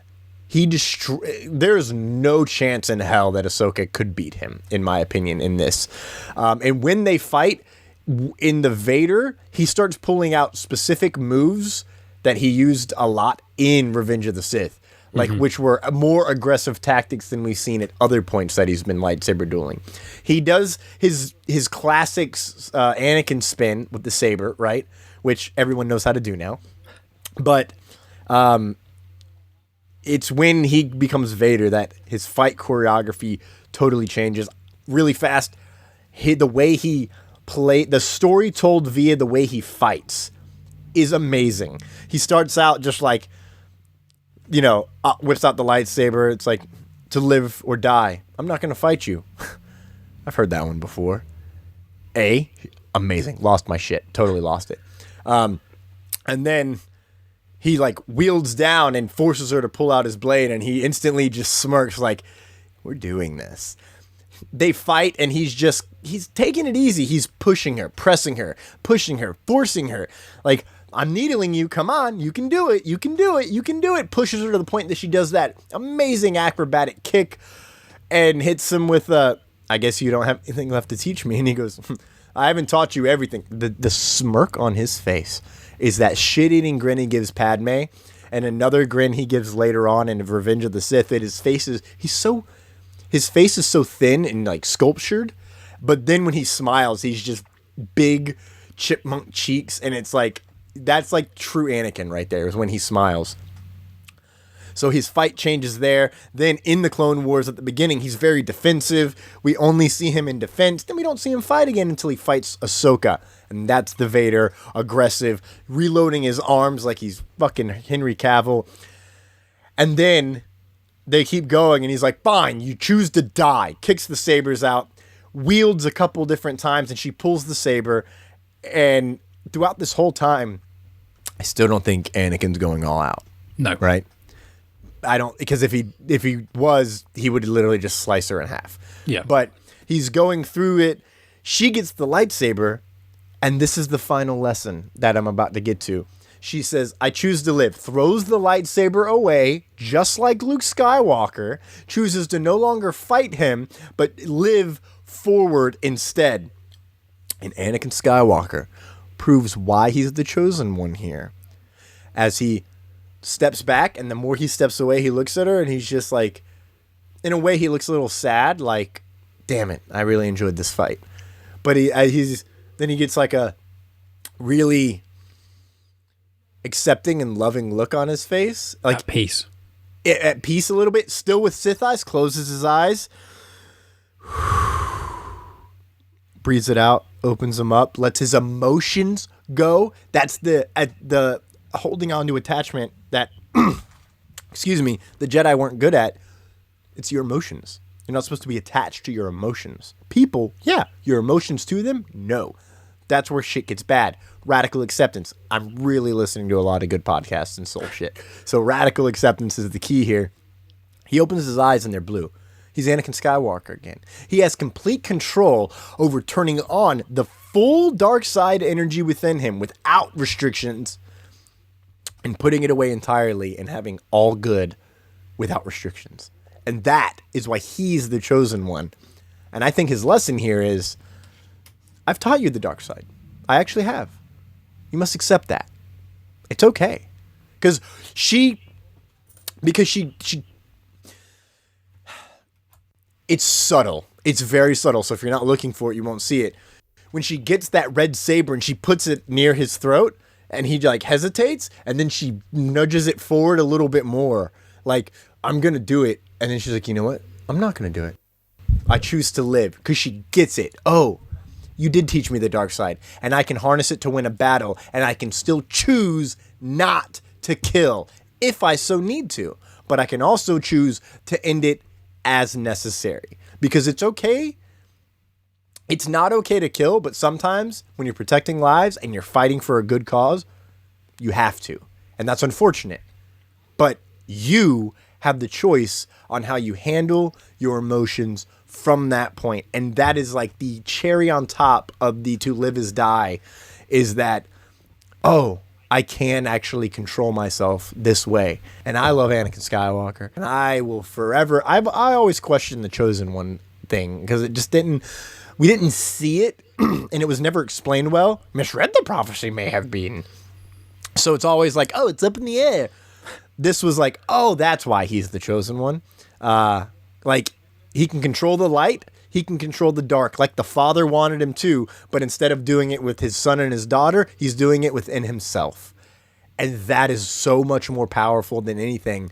So then, my favorite part of this little sequence, because I don't really have anything to send to you right now to pass the baton back, but then the water, oh, first off, there's hope for you yet. Oh, I love that. Love the line coming back from the, I think it was in the movie, actually.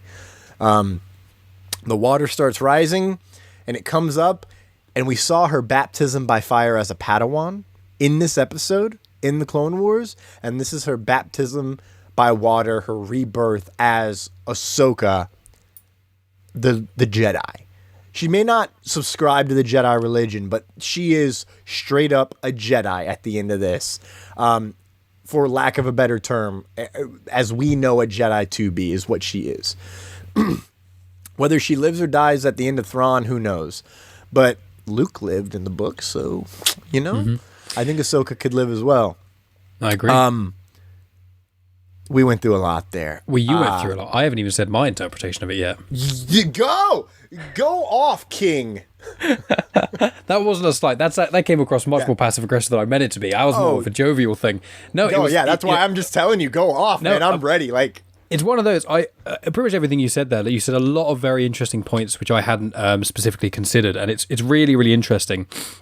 And my kind of interpretation, and this is what I love about Filoni, and this is what I love about weird Force stuff. It's what I love about the Mortis arc in the Clone Wars, one of my favourite pieces of Star Wars content.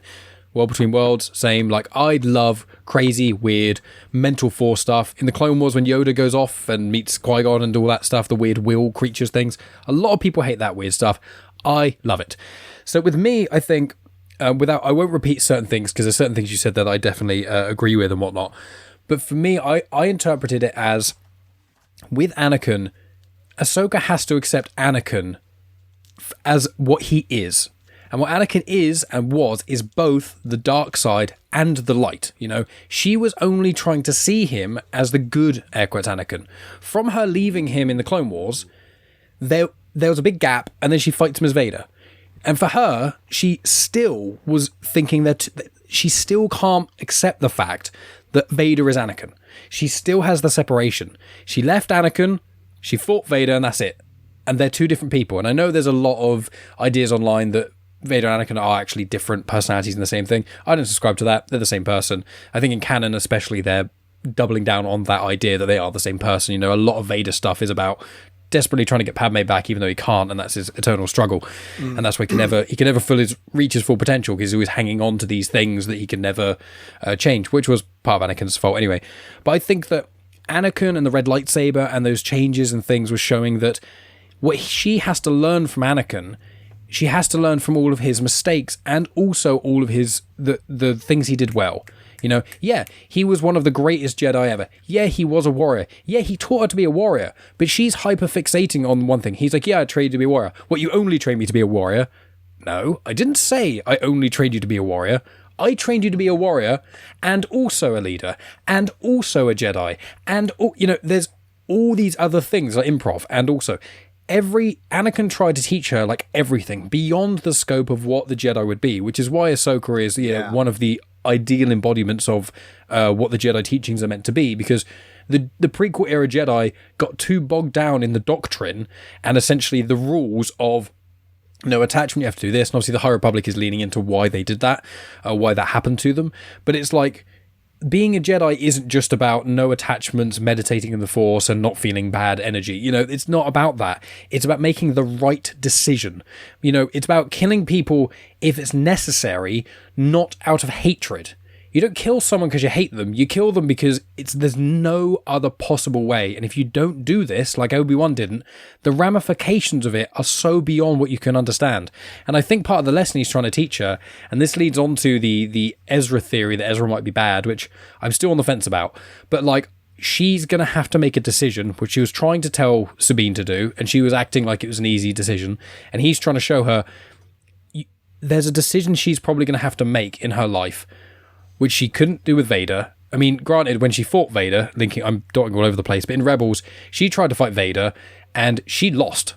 Like we saw with the World Between Worlds episode, she was going to die if Ezra hadn't saved her. And she was holding her own against Vader better than almost anyone was, but she would have lost. She could not have beaten Vader in that moment, and that links on to what you said, which is, if Anakin had never become Vader in the suit, and if he'd beaten Obi-Wan at Mustafar, and he'd continued on, Ahsoka would have had a chance against him. No one would. He would have destroyed I would even argue he'd be able to beat Mace Windu, to be honest with you. That's about I'd love to see, Anakin and Mace Windu. But he is he was trying to teach her beyond what the Jedi were. And that's, as you said, the Tales of the Jedi thing. You know, I think one of the lines he says, she's like, oh, it's just about beating droids. And he's like, I need you to not only be able to beat droids, I need you to be able to beat me. I need you to be able to beat our clones. I need you to be able to beat everyone, because we don't know what's going to happen. You need to see beyond the Jedi, beyond the Separatists, beyond all these things, beyond what's happening right now in the galaxy with Thrawn and all this other stuff. You can't be fixated on these things. You know, Anakin's big flaw that Yoda always said was he was too focused. You know, he wasn't in the present. He was too looking ahead and too looking behind. He wasn't in the present. This version of Anakin, because he's one with the Force, he's all of it. He's like Dr. Manhattan in Watchmen. He is now physically the present as well as the past and the future. So he has perfected himself. That was one of his big flaws. He couldn't stay in the present, and that was a weakness of his. That's why the whole stuff with Padme happened. It's why he fell to the dark side. So what he's trying to teach her is like, if you are in the present while being cognizant of the past and the future, you can make these things work, but you have to separate yourself from the doctrine, from these sides of the wars. You have to be morally good. You have to do the right decision, not what someone is telling you to do, but what you need to do. And showing her, you know, throughout the life, I agree with you with the trauma stuff completely, you know, very, very well put there with all the trauma stuff. But also, she needs to understand that she needs to learn from every element of Anakin. She can't compartmentalize the Anakin she knew with Vader. She needs to understand that the things that made Anakin such an amazing Jedi are also the things that made him an incredible, for lack of a better word, Inquisitor. You know, he's basically the Grand Inquisitor, let's be honest. He wasn't changing the galaxy like Palpatine was. He was Palpatine's top lapdog. So it's like, she needs to understand that. She needs to come to terms with that and to learn from these things. And fighting him in that way, in the variety of ways she did, and when he keeps saying, like, you're not understanding, she was focusing on one thing at a time. She's not learning from it. And one of her issues with Padawan was doing that. And when she kind of stopped overthinking so much, when she kind of went with the flow a bit more, and when she followed her heart and did what she believed was right, even though it normally went against what the Jedi Order was saying, again in the temple bombing arc, like, she had feelings and she was like, no, that couldn't be it. That person couldn't be the baddie. No. I'm thinking about this wrong. She thought herself out of what her instincts were. And again, one of Anakin's most powerful traits was he had on-point instincts. He was pretty much always right about almost everything apart from Palpatine, because Palpatine obviously flattered his ego and was nice to him, but also the Jedi didn't trust him. And I hold Mace Windu accountable. Cool character, Mace Windu. Great acting by Samuel L. Jackson. One of the most badass characters in Star Wars. But Megan says she believes he's the main reason that Anakin turned. And with the Inquisitor Rise of the Red Blade by Delilah S. Dawson, phenomenal book, Iskat Akaris, she has the exact same thing with Mace. Mace doesn't trust her. Mace literally tells people to spy on her because he doesn't trust her. She can feel in the Force, whenever she's around Mace Windu, that he disapproves of her. Same with Anakin. And what happens to Iskat? What happens to Anakin? They start killing Jedi because they've been lied to all this time. So my whole interpretation of it all is Anakin really trying to teach Ahsoka the final lessons of, you know, go with the flow of the Force. Be present, but think of the future, think of the past, you know, do what is right, but stop getting so hung up on these really minor details that mean nothing. Stop worrying about, oh, Anakin went bad, so therefore I must go bad. It's like, that's not how it works. That's not how the Force works. You know, it's just, it's one of those things. It's, you aren't your parents, but you have to learn from your parents' mistakes. You can take the best qualities of your parents where you can. You won't get them all, but you try your best to emulate all the best things your parents did and don't make the same mistakes. And there's one thing I've said on Genuine Chit-Chat and a few other places in my own life, which I say, when you're a parent, you're going to fuck up your kid. You're going to. It's just going to happen. You can't help it. But what you have to try and do is mess up your kid as little as possible, and the ways that you mess them up don't break them as a human. That's your job as a parent. Prepare them for the world and try not to fuck them up. That's it. I'm quite fortunate. My parents are flawed. My dad, you know, God rest his soul, was a very, very flawed man. But from his flaws, I've learned to become better. And from all of the great things he did, that has also made me better. That's what Ahsoka needs to learn from Anakin. Phenomenal teacher. One of probably the best masters, even though he never became a master, one of the best training masters a Padawan could have. But you have to be able to process it. You have to be able to understand him in the right ways. And also, he actually in the Clone Wars often praises her for disobeying him. Because even he, with his arrogance and his confidence, is even like, I thought I was right. Clearly you're right in the situation.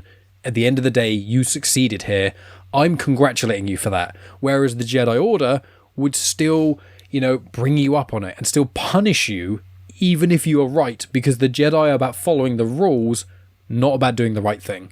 And that was my, mixed with some of the things that you said, but I didn't have the same degree of ideas that you had. But that was my interpretation of that. And I feel like that's what makes this episode so good. And it's one of those things that I've watched this now 2.5 times, because I watched it, I watched it with Megan, and then my brother came around, so we had to pause it, and then I continued watching it afterwards, and then I watched it all again. I've watched bits and pieces again, and it's just like, you could almost do half an hour discussions with just one subject matter of like the lens of how you perceive this fight.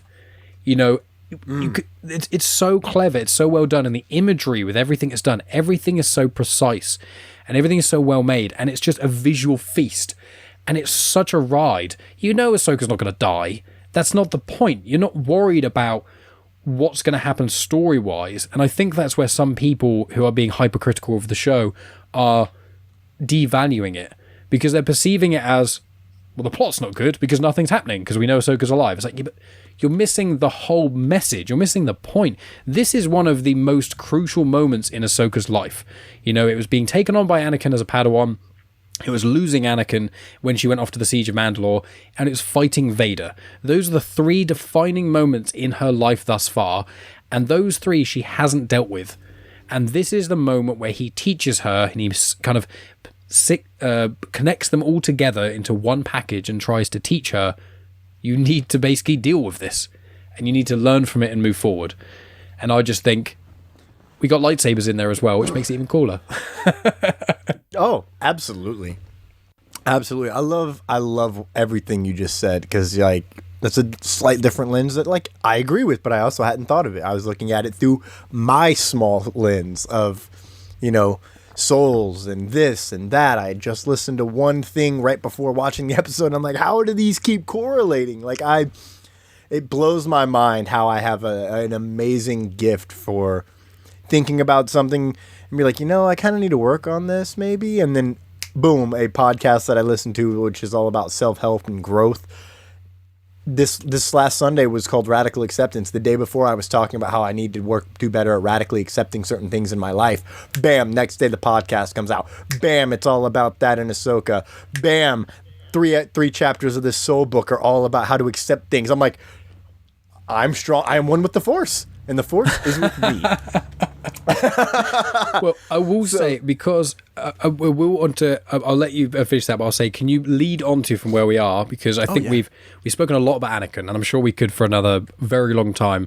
We have to start to wrap this up, because there's still 2 parts of this episode that I do want to discuss, which is obviously the Purrgil and the New Republic. So I'll throw the baton to you. Anything else that you were going to say about Anakin, because I did cut you off there. If you want to add anything else on there, and then go into either the New Republic or the Purrgil first, and I'll give you my thoughts on that, and then we'll finish off on the other one. Yeah, no, what I was going to say wasn't about Anakin. It was just about, the radical acceptance, all of it is kind of the theme of this whole episode. Mm-hmm. Radically accepting, I don't know if Hera can hear the sabers, but accepting that my son might actually be Force sensitive because his father was, and I'm going to just trust my gut here and do what I think I need to do. Oh my God, he was right. And then, I'm going to trust Ahsoka on this situation, and then we'll go from there. Oh my God, I was right. And then it comes to a point where now the New Republic needs to trust Hera at the same point and just radically accept that you might be right. And there's a lot of subtle themes of that going around.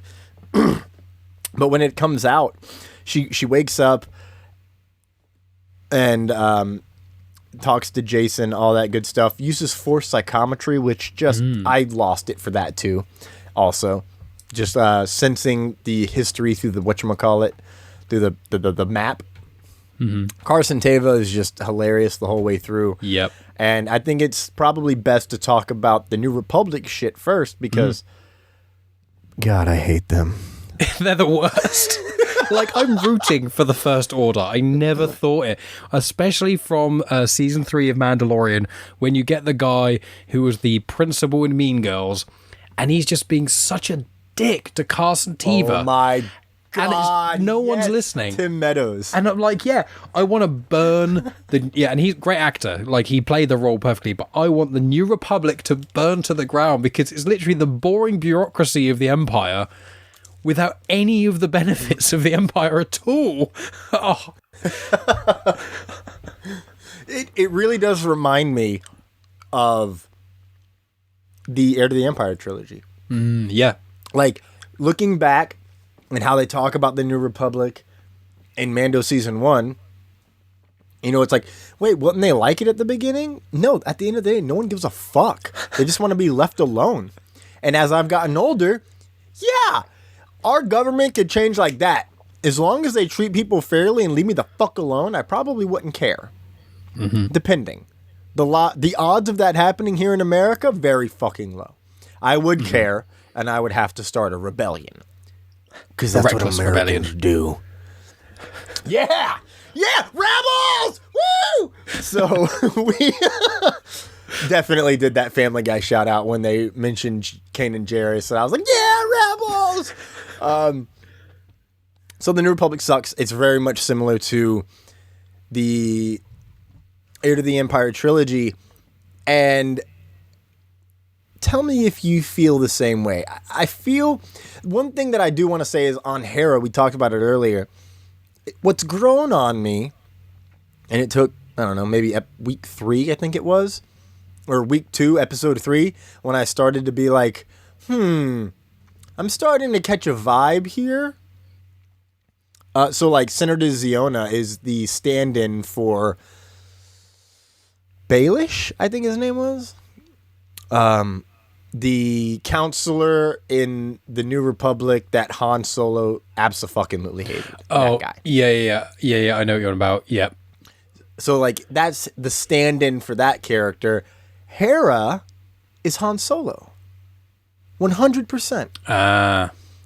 The greatest pilot in the galaxy going off on their own, you know. A general. Yep. Has Senator Organa covering for her. Close attention and knows, like, peripherally knows about the Force due to the connection with someone who is Force but not actually Force sensitive, and still like, yeah, that stuff exists even though I don't fully understand it, but I need to take life. I need to grab my own starship by the reins. I need to take control of the situation. I've never thought that, but 100% agree with you there. And so that's made me like soften on the like, it doesn't always feel like Hera. I think it's because sometimes it just feels like Han fucking Solo. And how am I going to be mad about a hot green Twilight being Han Solo energy? Give it to me.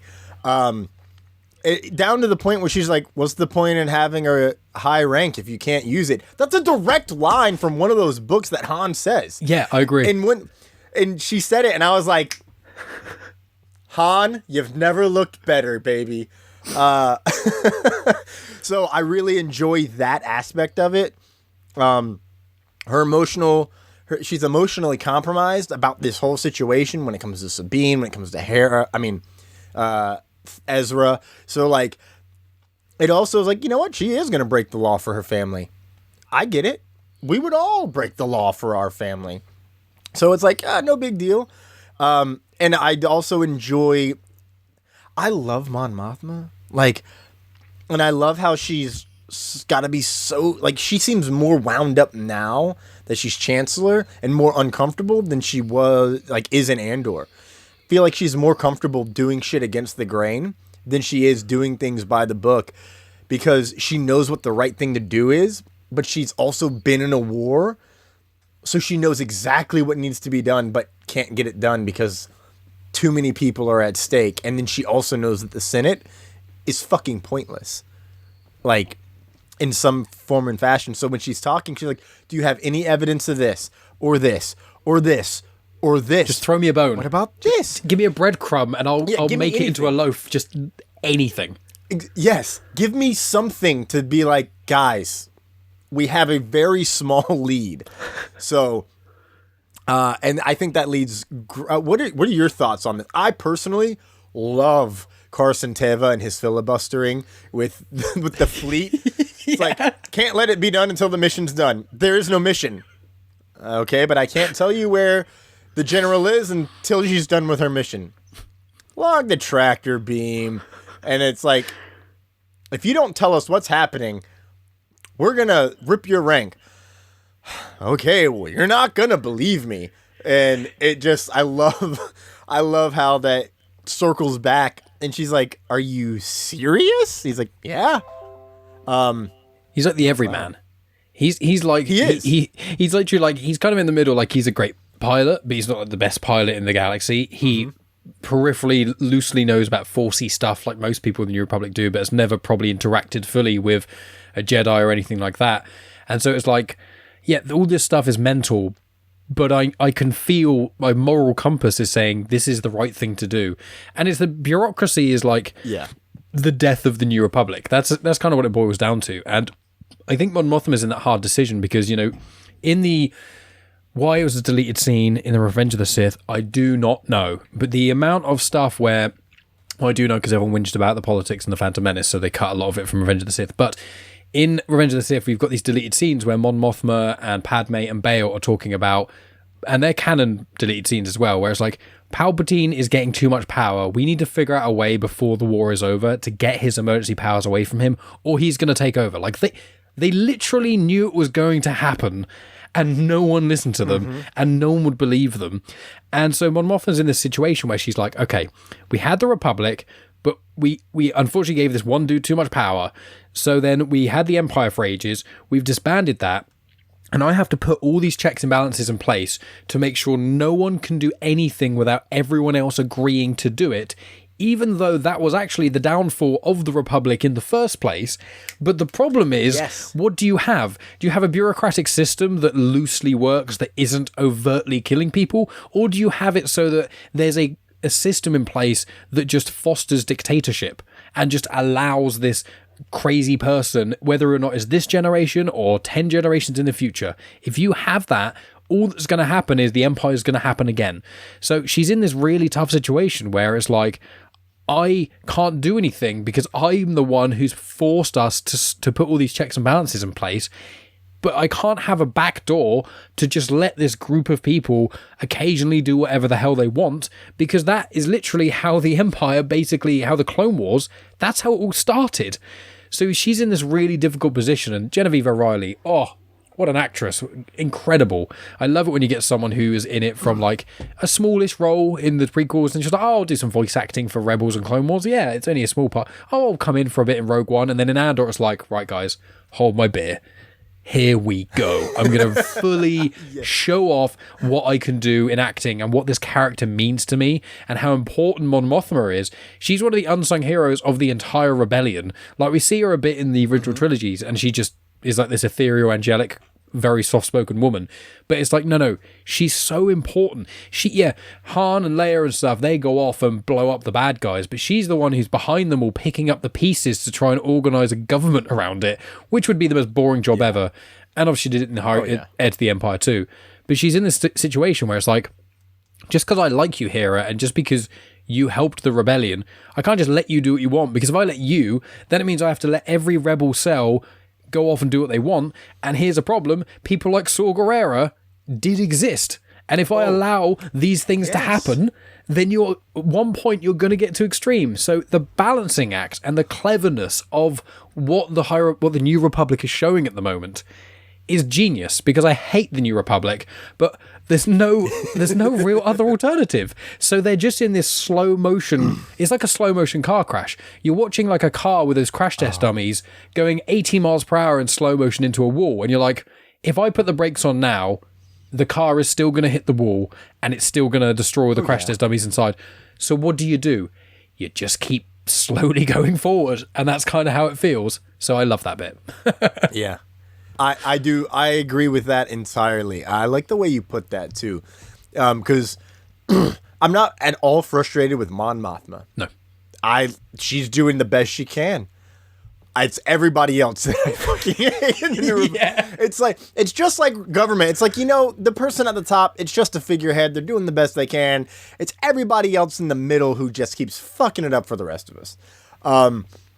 So I really enjoy seeing this New Republic stuff. And not only is Carson Teva the everyman, he's also the general audience. Yeah. Especially in this episode. It's like, okay, what just happened? It's like, okay, we already did that, General. Yeah, well, we're doing it again. Okay, what is going on? Jacen has abilities. His father was the Jedi Knight Kanan Jarrus. Okay, whatever. It's like I don't know enough to argue, so I just guess you said Jedi. I guess I've got to kind of let you do weird stuff. Exactly. He's like, well, okay, I guess it's happening. And I know this stuff happens, so I'm just going to roll with it. And now it's like, like that's the general audience. Like, wait a minute, what just happened? And if the Force theme wasn't clear enough for people, of course, we got to kind of help the kids along, especially. But I love that little bit. And I love him. I'm so happy he's the Phil Coulson of this era. Like, oh, don't say that because I don't want him to die. No. Well, what have you done, Thomas? I'm sorry. I don't want him to die, but he's the one holding all of it together. He's the glue of these series. Yeah. I also think Carson Teva is going to. I'm thinking about Heir to the Empire. He's taking over the Wedge spot. I was just thinking the same thing. It's one of the things where obviously because this series wasn't made in the 80s, all the actors are too old or passed away and don't want to do it, and it's like we can't have de-aged Han Solo, we can't have an 80-year-old Harrison Ford de-aged running around doing all this stuff. No one really wants to see that. Harrison Ford doesn't want to do it. It's much better. That's what I like about the canon, and people are like, ruining legend stories. Shut up. Got legend stories. They're the books here. They're amazing. Okay, Disney have re-released these with audiobooks and everything. You can still get them. They're still amazing. But now we're getting the same framework of the story, but with new characters and new stuff can happen. So then we've got two versions of an amazing story with newish characters. What's better than that? What is a what if story? It's literally that. What? Sorry, side rant. Yes. I'm really bummed we don't have anyone cast as Han Solo either. Like I don't know what we're gonna do with our lives, man. It's almost like they should just call Alden Ehrenreich and maybe get the guy who plays Luke's body double because he looks the fucking same. Or Sebastian Stan. I don't know.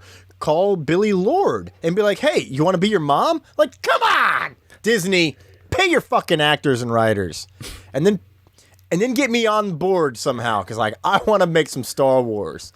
Get me in a room with Dave Filoni. I want to know if he read the books I'm reading. Not Star Wars books either.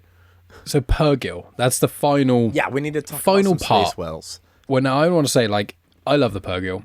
Megan especially. I want you to start here. Okay, so I keep mentioning Megan because we literally rewatched the episode, and obviously I watched it yesterday, processed it all and stuff, and I love Megan to pieces, but anyone who's listened to podcasts with her knows that she says, I don't really have any opinions on this. And then you ask her one question, and then she'll give you every opinion ever on it, which is amazing. She loved this episode. Forgot to mention in the Clone Wars flashbacks, we got live action Rex, my boy. Forgot to mention that. Oh. Not enough of him, but yeah, we got him. But Purgil, so Megan's favourite things in Star Wars, I mean, she loves whales, and we've been swimming with whale sharks and stuff, which is incredible. Like, she loves the water and aquatic creatures and stuff. So tortoises / turtles and whales are two of her favourite things. And when we watched Rebels when I showed her Rebels for the first time, and she was like, are they space whales? And I was like, yeah, that's exactly what people call them. And she was like, I love them immediately. Please don't tell me they're going to be bad. And I was like, well, I'm not going to spoil anything because I won't tell you anything. But obviously by the end of the series, she was like, oh, they're goodies. They saved everyone. They literally, the Purgil saved the galaxy from Thrawn, who if Thrawn was about in the original trilogy, no one would have had a hope. Death Star explosion wouldn't have happened. None of that stuff. Thrawn would have solved all the problems and the Empire would still be reigning.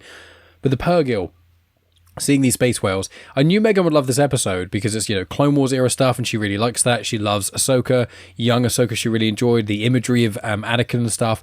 But Rex and Purgil, I knew she would love it, but I can't tell her, you're going to love this episode, because if I do, she's like, why are the Purrgil in it again? But seeing the Purrgil in it in live action, like, there's been some minor tweaks to them, which I hadn't even realised till I went on Twitter, that the Purrgil in Rebels had these weird, they're described as like grandpa teeth, like janky, weird, actual, like, human-looking teeth all over their mouths. It's I've forgotten completely about it. And obviously they changed it slightly to make it actually the whale sort of bristles and things, which I much prefer. But having them in it, I love it. I thought it was the Purrgil scene where they're coming out and they're going towards the New Republic ships and they're just floating past them, and everyone's just there quietly watching in awe of just these incredible, beautiful creatures. And I loved it. It felt like a nature documentary. I mean, I know they did a few little things on YouTube that were silly, but I would happily pay for like a series of like a jokey David Attenborough, or even David Attenborough, let's get him on it, being in Star Wars and just weird animals throughout the Star Wars universe. Like live action, I would love that. It would be so cool. But when you saw the pod of Purrgil just coming out and there's the big like mama Purrgil and stuff, I was just, and the sounds they make, and the gentle giants of space, I adore them, and I loved it. And I will say a theory I have, which is in Rebels, they mention that the reasons that people used hyperspace is because they saw the Purrgil and realised it was possible. So I'm throwing my theory hat on and saying maybe it's going to be Dawn of the Jedi, maybe it's even going to be before that, but at some point I think they're going to specifically show that the Purrgil are the reasons that aliens managed to use hyperspace. And I would love to see that. I would love to see a grounded, almost doesn't even seem like a Star Wars film to begin with, of just like an inventor or someone who's like thinking about the stars all the time and then comes across like a baby Purrgil and nurses it back to health and then travels with it through the galaxy and hyperspace. And then he has this epiphany and connects with this, like imprints on this Purrgil and learns how to use hyperspace from it. Like, that's a story I want in a book or in a series or whatever. I love the Purrgil, as you can tell, and my fiance loves them even more than me. So, and I will say, in Sabine, in the first few episodes, one of her pauldrons has a Purrgil on it. I noticed that too. Which is amazing. Amazing, yeah. So I know that it's basically the Death Watch symbol, I think, that was a similar version of the Death Watch symbol that was on Kanan's pauldron that Jacen has. And Sabine's changed many different times, but I did notice, like, oh, she's got a Purrgil on there. And it's like the same exact Purrgil design as the map. Weird. Huh. Really quick on your theory, I agree. So we've seen Mari Santeca utilize the Force to map out hyperspace. So the Force sensitives obviously can map out hyperspace. My theory is Dawn of the Jedi doesn't even take place in our galaxy. It takes place in the other galaxy, and they travel here at another point in time, and it is because of the Purrgil, which I also think the Purrgil are Force sensitive, because, excuse me, I think they're also Force sensitive in a way because of their amazing abilities that they have. Or at least Force imbued, you know, like extra strong with the Force. Yeah, exactly. Like both wolves and like every other animal that shows up in the Heir to the Empire trilogy, pretty much they're all fucking Force sensitive or hunt through the Force. So I think this is setting that up a little bit more. I love the sequence where she's trying to talk to a whale. And I was like, oh, I've never seen her do this before. And then I was thinking earlier, I was like, wait a minute. She literally does that to the tiger in Tales of the Jedi. Like, so she's been doing this since she was a baby, instinctually. And I love how she goes out and knocks on the window and just looks at Huyang. He's like, okay, fly into the mouth. And he's like, what? Yeah, just fly into the mouth. Well, you better come inside. And she looks at him like, fine, I guess I'll come inside. It takes the fun out of it. Like, I'm like, she's back, baby.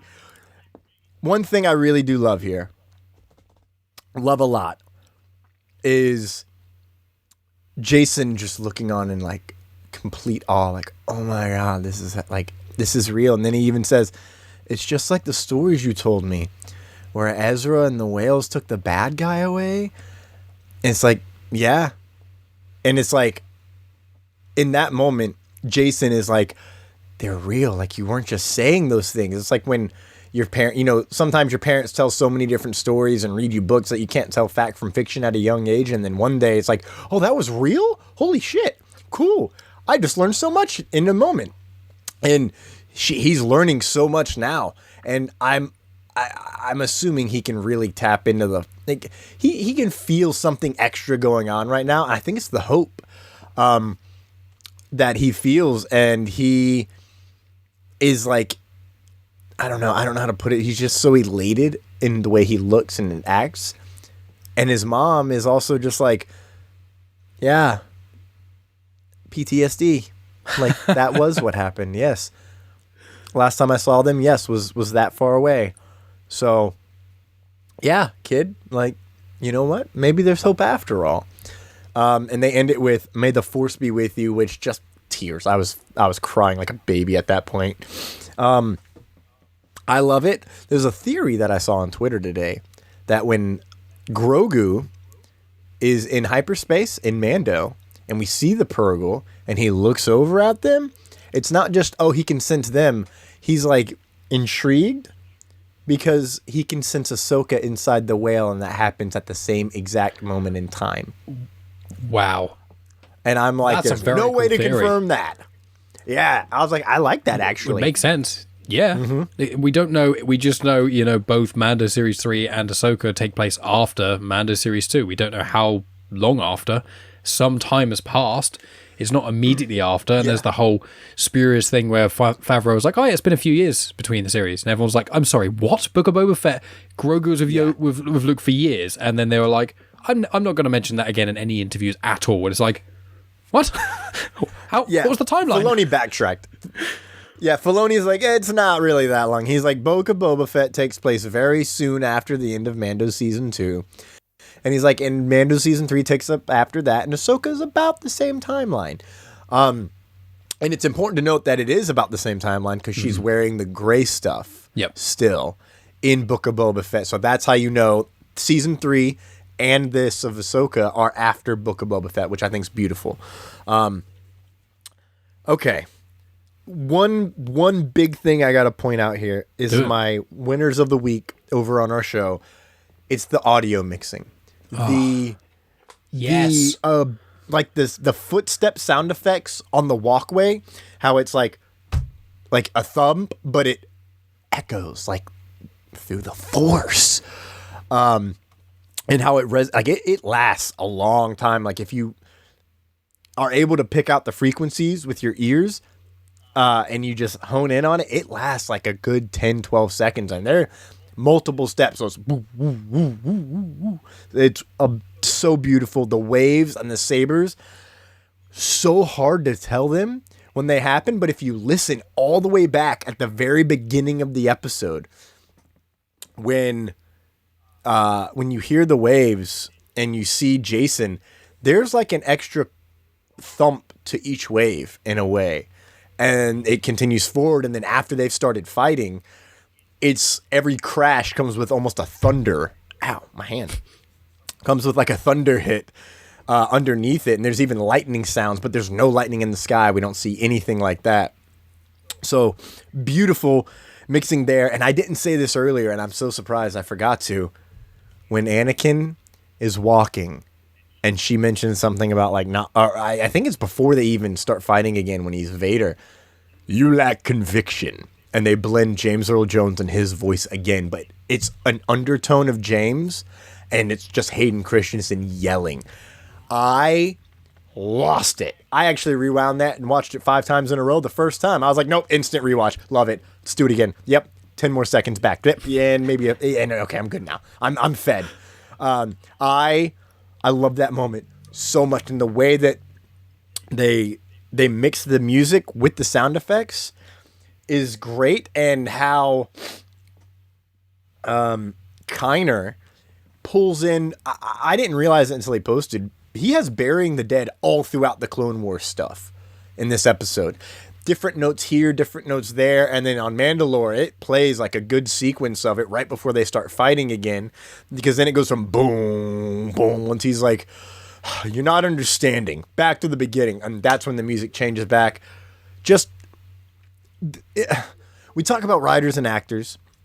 They're not getting paid what they need. Agreed. I'll bet you bottom dollar, top dollar. I'll bet you the shoes on my feet and the underwear on my bum that the audio mixing people are not getting paid enough either. And these motherfuckers are getting an Emmy for this episode. This episode was so good.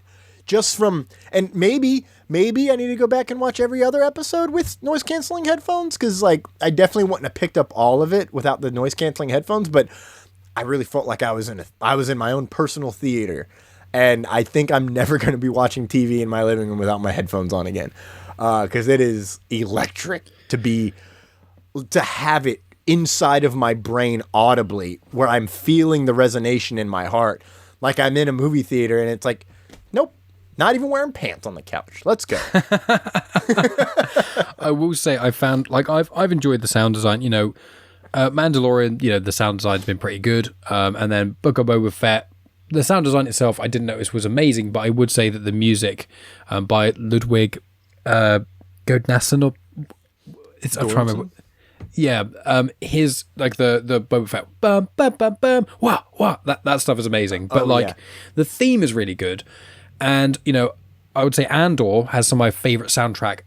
Like I do listen to soundtracks occasionally, but there's a few songs or tracks on the Andor soundtrack. The Naemos Party Edition, No Way Out, and there's a couple of others that are so good, even if you've never seen Andor. They're just phenomenal. Just hearing them just makes me feel something to my core.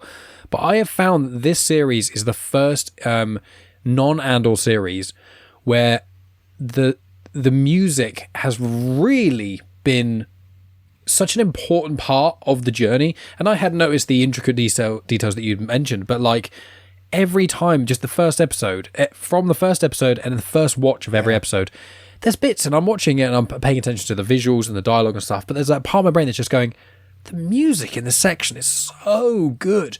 And I feel like there's so often and too often is it that they go, okay, here's a show, right, we've got this actor, we've got the set design. Obviously, set designers and costume designers in Star Wars are all incredible. They're probably not paid enough either. But like all these individuals, incredible. And I think a lot of the time, in and outside of Star Wars, because they're John Williams, who is, you know, the coolest uncle ever. Because like if it wasn't for John Williams, Star Wars wouldn't be what it is today. Like the music of the original trilogy. Facts. Is like a good 10 or 20%, if not more, of giving the impact to everything. The Imperial March in Empire Strikes Back makes Vader that much more scary. The feeling that, you know, what's the most iconic Star Wars song people can name? Probably the Cantina song.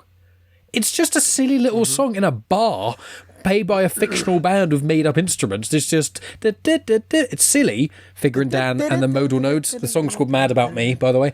But, like, all these things, Star Wars' music is so iconic and so important.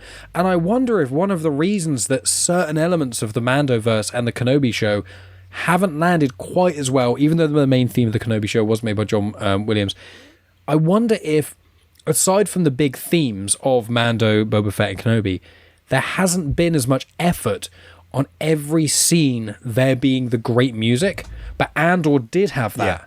And I wonder if that is a contributing factor as to why a lot of hardcore Star Wars fans who hate all of new Disney stuff apart from Andor, I do, now that you've said it, because I have been thinking throughout these episodes, and I've written on all my notes, the music is amazing. The music is amazing. Sound design's excellent.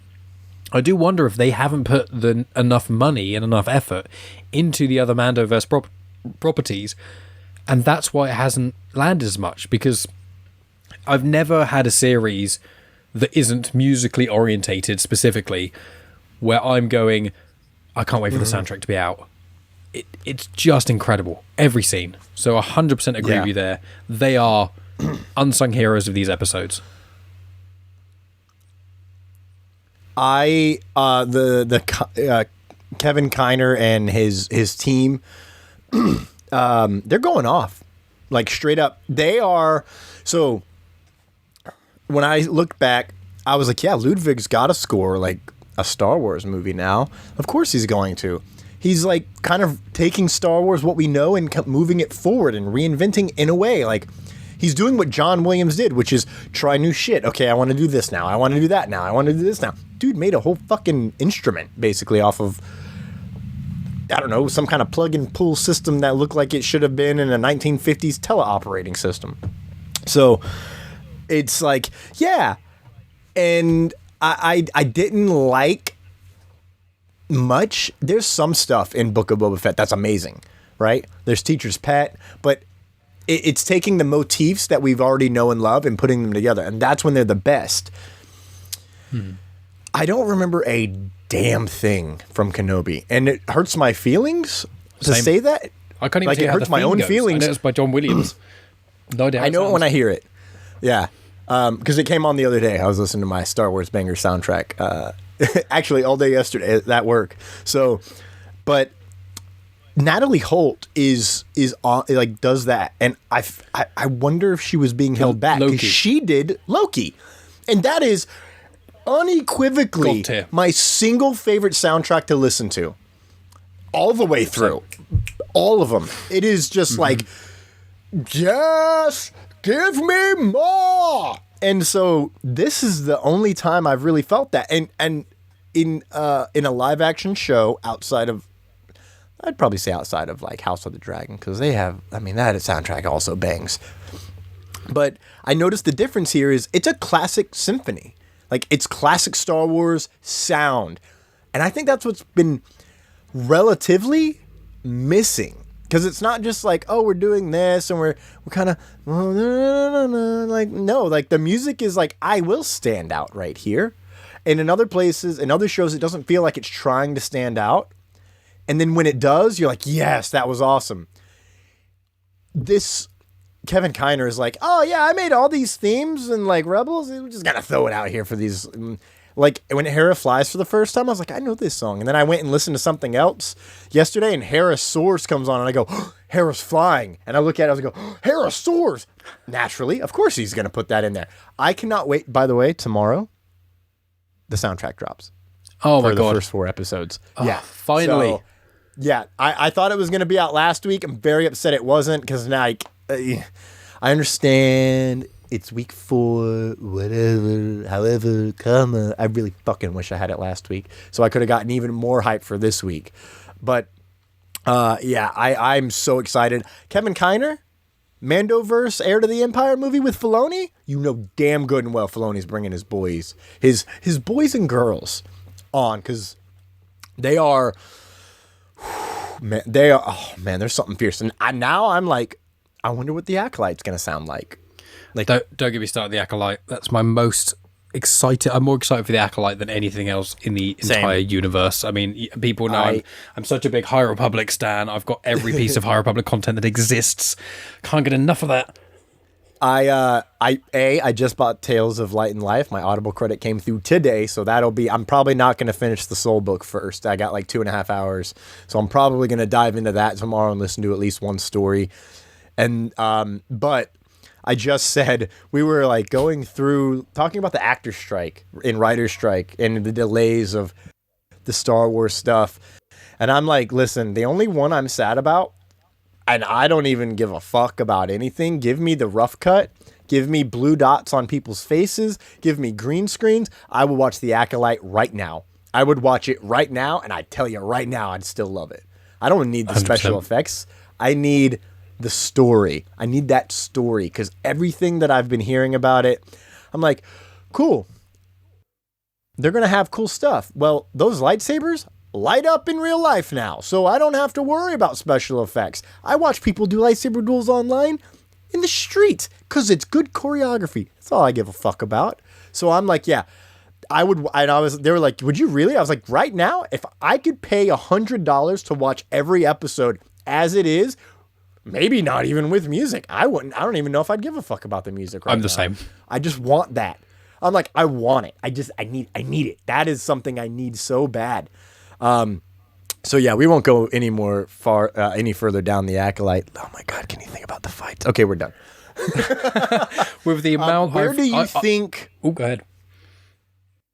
Yeah, well, I'm tying it back to Ahsoka really fast. Where do you think we go from here?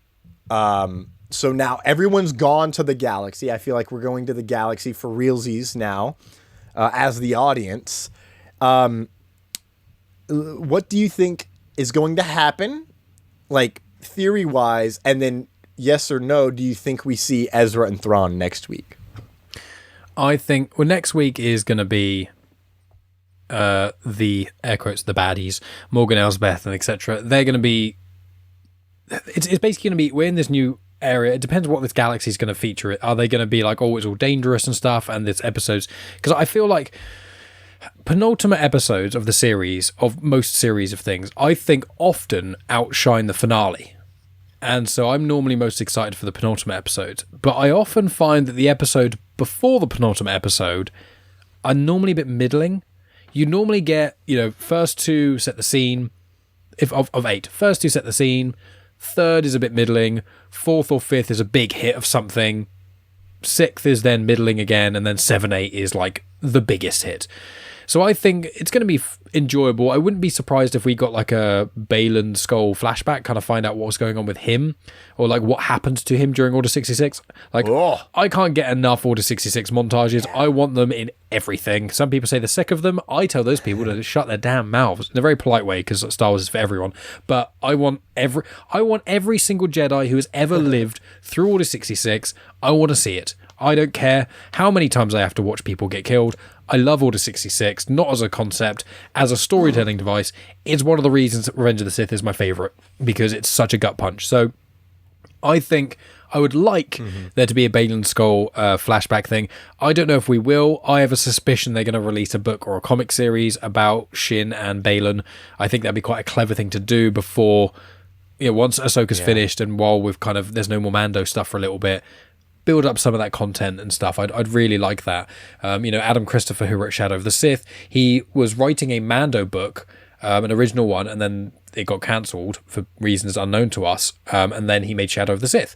And I'm thinking, maybe if he wrote like a Baylan Skoll thing, that would be cool.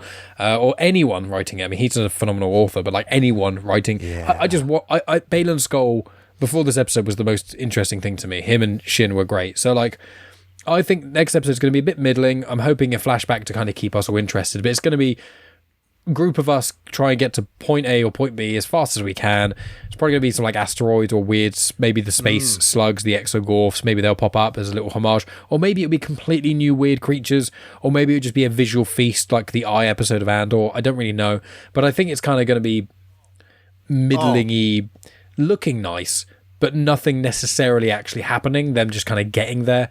Then I think the very end of the episode, we're going to maybe get to see them, but probably get a tease. I wouldn't be surprised if the last thing we hear is Thrawn's voice or something, because I am a little bit annoyed.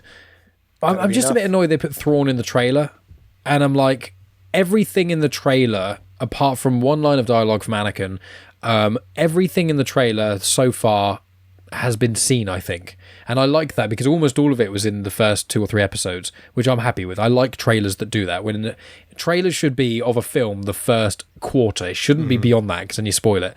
So the fact that Thrawn was in it kind of annoys me, because like we all know Thrawn is coming back at some point. You didn't need him to make the show exciting. It would have been a real cool reveal. So we know he's going to be in it at some point. I don't think they're going to save it to the end. So I'm thinking, end of the next episode, maybe see him. I think they're holding back Ezra for a reason. It might be he's going to be bad. It might be he's being tortured or something horrendous. But I don't think we're going to see Ezra till the very, very end. I think he's going to be the last reveal in probably the penultimate or the last episode. But next episode's middling. Penultimate one's going to be phenomenal. That's going to be with Thrawn and Ezra and Ahsoka and all the gang. It's all going to be like a big fight. You're going to get Baylan. Probably he's going to get killed or something. And like everyone... And I've not heard any leaks or rumours, so this is not me spoiling anything. I literally don't know. But the penultimate episode's going to be the big fight and trying to stop Thrawn getting back. And then episode 8 is going to be them failing and Thrawn's going to come back. That's what it's going to be. And it's going to be the kind of, in my view, almost the Empire Strikes Back feeling, which is we kind of won, but we didn't we won the battle but lost the war. That's what I think. And I think Thrawn is going to sacrifice Morgan Elsbeth. I think he's going to, and potentially Bane Skull. And I think that Shin is going to go with Thrawn. I think he's going to not quite adopt her, but she's going to be his Force sensitive if Ezra hasn't taken up that role. Because I think he knows to fight someone with the Force, he needs someone loosely who can do it, unless the Islamari or something are going to come back. But I don't think they will, because George Lucas didn't like them very much. So yeah, that's kind of what I think is going to happen. That's kind of the trajectory. And that's the only thing with this show is I like it, but it basically feels like a giant prologue to Thrawn coming back. They're basically, which no slight on it, but that is what the show is. It's a build up to get people used to who Ahsoka is, who haven't seen Rebels and stuff. Here's Thrawn. Then you get a year or two, apart from the writer strike stuff, which again I fully support. Gonna get a couple years between Ahsoka and Thrawn. We might get, I think, the Skeleton Crew series. I think that is rumored to have Jacen in it as well. So we're gonna get like a drip and drab, but not really anything. In that time, you're going to have people watching the Clone Wars, watching Rebels and stuff, and then the Thrawn's going to come out. That's my big prediction, I think. What do you think about that? I like that. I'm like, yeah, we're going to get there, but I think when it comes to episode 3, people were like, my biggest takeaway from episode 3 was like, I really enjoyed being on the journey with them. In the ship, in hyperspace. What are we doing in the hyperspace? I really do want to know what happens on that long-ass journey. It's got to be wicked freaking long, right? So, So next week, I agree that we might not get to where we're going until the very end of the episode, actually. Which then would make it that quote-unquote filler, but then, so we just spent so much developing Ahsoka from her past. If we're on the ship, Baylan Skoll has no qualms talking to people. And Sabine is likely going to want to learn. Shin is going to want to kill Sabine. Morgan Elsbeth doesn't care, I think. I don't know. Morgan Elsbeth is my own, also, like, it's like she's so mustache-twirly of a villain. Yeah. Which is kind of annoying. But the fact that you think she might get sacrificed by Thrawn is very intriguing to me. I don't hate that idea at all. Other than Thrawn would... I actually mentioned, I was like, Thrawn would be burying the dead. We were talking about it today in our group chat for the Rebellion. And I'm like, someone's going to die. And I was like, oh my God, it's going to be burying the dead Imperial soldiers because... At the end of Clone Wars, those clones are technically Imperial soldiers now. And I was like, and Thrawn's going to be burying them with Ezra. And he's like, someone was like, he doesn't care about his subordinates like that. And I was like, how dare you, you illiterate swine. But I actually feel like, I like what you say. We're going to be traveling. The very end, we hear Thrawn. At this moment, I know what he looks like. I do need to hear him more than I need to see him right now because I know what he looks like. He's sexy. I send a gif of him every single day. But hearing him is super important to the character. Okay, it's super important to me. Let's be real. I can't put it on the character. It's very important to me for the character as an audiobook fan, as a fan of Rebels and how well they work together. So that'll be exciting. The idea of them fighting in the galaxy before coming back, I didn't think about. I actually figured we'd get there. There'd be some Thrawn, Ezra back and forth, and we don't know how long it's been since they left on the Eye of Sion, right? We don't know how long it took them to land and look around the planet. So you could have 24 hours difference. They get there 24 hours ahead of you. Or maybe not. Maybe the whales are faster. That is actually a thought I just had right now. They get there, but probably not because horses and cars are very different speeds. Okay, good job, brain. So the baddies, quote unquote, are going to get there, talk to Thrawn. I think there's a very strong chance that Sabine gets left behind there to find Ezra by herself. And like Thrawn will be like, he's here somewhere. You can come back with us, or you can stay to find your friend without any cause of going home. And Sabine will be like, I came for Ezra. And unbeknownst to them, Ahsoka will show up, save them, and then it's like, Thrawn's gone, but I found Ezra. I think finding Ezra will be the end of the penultimate episode, and then they'll have to go back or not. We'll see. Do you think Ezra comes back? There's a theory going out that he's just going to stay where he's at. Yeah, I think it's too much. I can't imagine they're doing all this. The thing is with trailers, what one has to understand is that there's only two reasons for big franchises anything's ever in a trailer, and it's to build hype and to misdirect. They're the only things, especially Star Wars and Marvel, obviously both owned by Disney. You watch any MCU trailer, always misdirects you, always. And so I think that's the point, is like they showed us Ezra's message to Sabine in the trailer. So they've literally said to us, Thrawn and Ezra, they're going to be in this in some way. And I can't see a reason valid enough that Ezra would want to stay behind. Maybe, unless it's some really weird offshoot thing, like he's got a family or something like that. But I think that's so out of character and so nuts and not at all where this show's going. Because as I say, I think this is meant to be the build-up before Heir to the Empire. And I don't think you can have too much stuff between... You can't... Unless they're planning a second season of Ahsoka before the Filoni film, which I don't think they are. They might. I might be wrong, and they might announce it. It might be a bit like what Mando did, which is right at the very end. They go, tune in for Ahsoka Series 2 coming, late 2024. And then maybe it will be a thing where maybe they will be stranded at the end of Ahsoka. Then, we'll get Timothy Zahn's Thrawn books about what everyone was actually doing up till that point. Then we'll get Series 2 of Ahsoka. It will end on another cliffhanger, and then it will start with Heir to the Empire. But I think this is meant to be kind of a one and done series for the time being to build up into Thrawn. And I just think if you leave Ezra behind, what's even the point in him being there just to kind of honey trap Sabine into baiting Thrawn back? It's like, but then why would she even be involved? Because Baylan and stuff would have just done it anyway.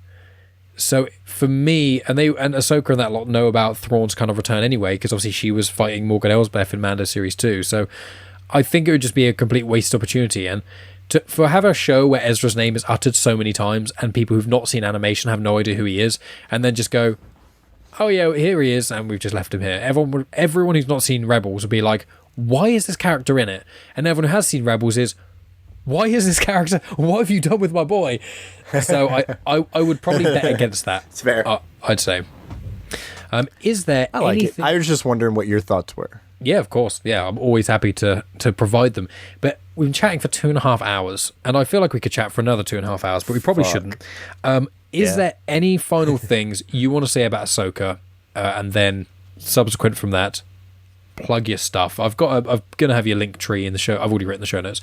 I'm going to tweak them because we spoke about a lot of other stuff. I'm going to have your link tree in the show notes anyway, and obviously Reckless Rebellion and stuff. But final thoughts on Ahsoka, any predictions, anything else you want to say about the show and about yourself before we wrap up? I'm kind of running out of predictions at this point, other than Jacen and Ahsoka are going to train together. We're going to get Thrawn, thank God. But at this point, like, I'm genuinely like, all right, once we get on the journey to Thrawn, like, at that point, I have no clue what we're going to be doing. Like, none at all. So, I love Ahsoka. I'm very excited to see Sabine again next week. I missed her a lot. Oh, God, it was such a long week. So it's almost like I needed Anakin to, like, make it better. I've just thought of something. I don't. Oh, hit me. I don't think this is going to happen. I really don't think this will happen at all. This is too much of a deep cut. But what's the one thing in canon that's as close to the Islamari as you can think of? And that's your hint. The Nameless. Oh, yeah. Now, I don't think so. I'm very certain they're not going to bring that into on screen because I think that's too much of a deep cut and that's too much. But I just had this little thought that the only thing I can think of that would match the Islamari from Thrawn's perspective, aside from having another Force user, or Ezra all tortured and weird and use him as a kind of anti, Professor X in X-Men 2, he's got the anti-Professor X almost. Have Ezra tortured and made into this weird anti-Jedi thing. I don't think that's going to happen. But imagine if the Nameless was in there instead of the Islamari. Sorry, that was just a throwaway thing. I like it. I would bet against it, but I'm just... Go ahead. I have thought about the Nameless for like an evolution of them for replacing the Islamare, where they can't kill, but they can. They can't kill the person and suck their life force out, but they can suck the force out. And because it's been hundreds and hundreds of years, evolution sometimes takes place that fast. So in Heir to the Empire, I don't think they'll be seen until then because they're new in books. I don't know how much Filoni knows about them, but I'm sure he loves the idea, to be honest. Well, Charles Soule is one of the directing consultants now of Lucasfilm. He got promoted last year or the year before. So although he was one of the architects of the High Republic, but he is now, and he gets asked about it, he's like, I can't really talk about it. But obviously for the Acolyte, that's the main thing he's going to be an advisor on. But he is now, I can't remember his exact role, but he is specifically hired now off of doing High Republic stuff, and obviously his Vader comics and things, to be an advisor and a consultant for on-screen Star Wars. So there is a potential, even though I don't want to get High Republic fans' hopes up. Well, you know what, man? Rebellions are built on hope, so get them up. Nice. You can find... I love Star Wars. You can always follow me on Twitter or Instagram at TC Rochester Act, TCROCHESTERACT. And send me questions over on Twitter or Instagram. I love talking Star Wars, as you can tell. And, you know, I think the first 40 minutes of this episode was us talking about souls and how it relates to Star Wars and the Force. So, like, you can tell I'm a deep cut kind of guy. So come follow me there. Talk to me about the Wars and the Stars. And then you can follow Reckless Rebellion on Twitter at Reckless Rebels, RECKLESSREBELS, and go Apple Podcasts, Spotify, Amazon Music, wherever you get your podcast. Reckless Rebellion. We drop episodes every week, and sometimes we put out pure gold, like predicting exactly what's going to happen in an episode, what's the theme of the episode is going to be, and how it's going to resolve itself at the end. And sometimes we guess that Cal Kestis is going to be in every live action series. One day that'll be right, I guess. Maybe. I don't know.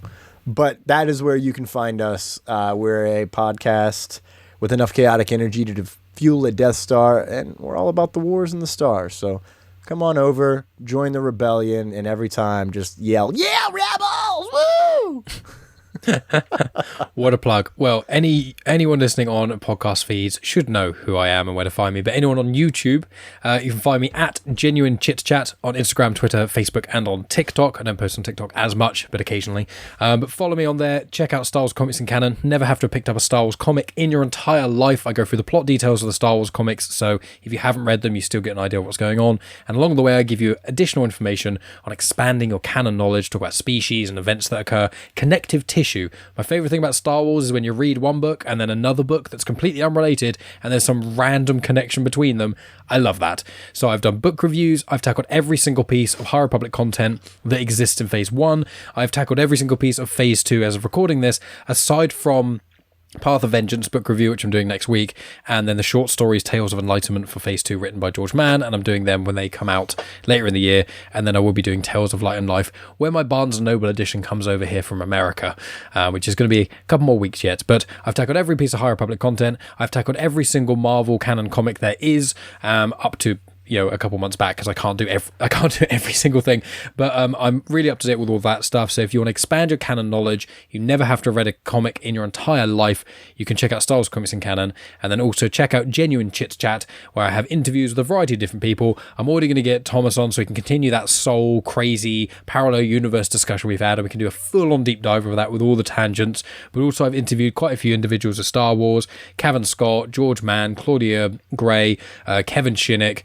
And I've also got someone who I'm emailing at the moment, and we've got a date in mind, and they are Star Wars author. So that's another one in my roster of Star Wars individuals, and loads of other individuals, nothing to do with Star Wars as well. But check out the playlists on YouTube. Star Wars conversations and all that sort of jazz, the High Republic playlists, all those things, and check out the other weekly discussion shows we've been doing. And I'll be talking to everyone next week with my next guest, and we're going to have a lot of disagreements because my following guest next week, I love him to pieces, but we do not agree on live action Star Wars at all. So it's going to be a very fun conversation there. But friends, follow Thomas. He's an absolute delight. It's always so much fun speaking with him. And as you can tell, we're both so passionate about Star Wars. It's a wonder how we do anything else in our lives, to be honest with you. To be dead, yeah. I wish Star Wars was just my life, honestly. That's what I wish as well. It's a good thing we don't live near each other or even in the same country, because we would meet up and then nothing would ever get done in our lives. We would just be talking books and craziness all the time. Or we would put our own story together, pitch it to Lucasfilm, get hired, hang out with Dave Filoni and wear cowboy hats. That would be cool. That would be very cool. But friends, thank you so much for listening, as always. Like, subscribe, share with your friends, follow all the stuff that Thomas is up to, follow Reckless Rebellion, share all their stuff as well. They're great. And friends, as always, may the Force be with you. I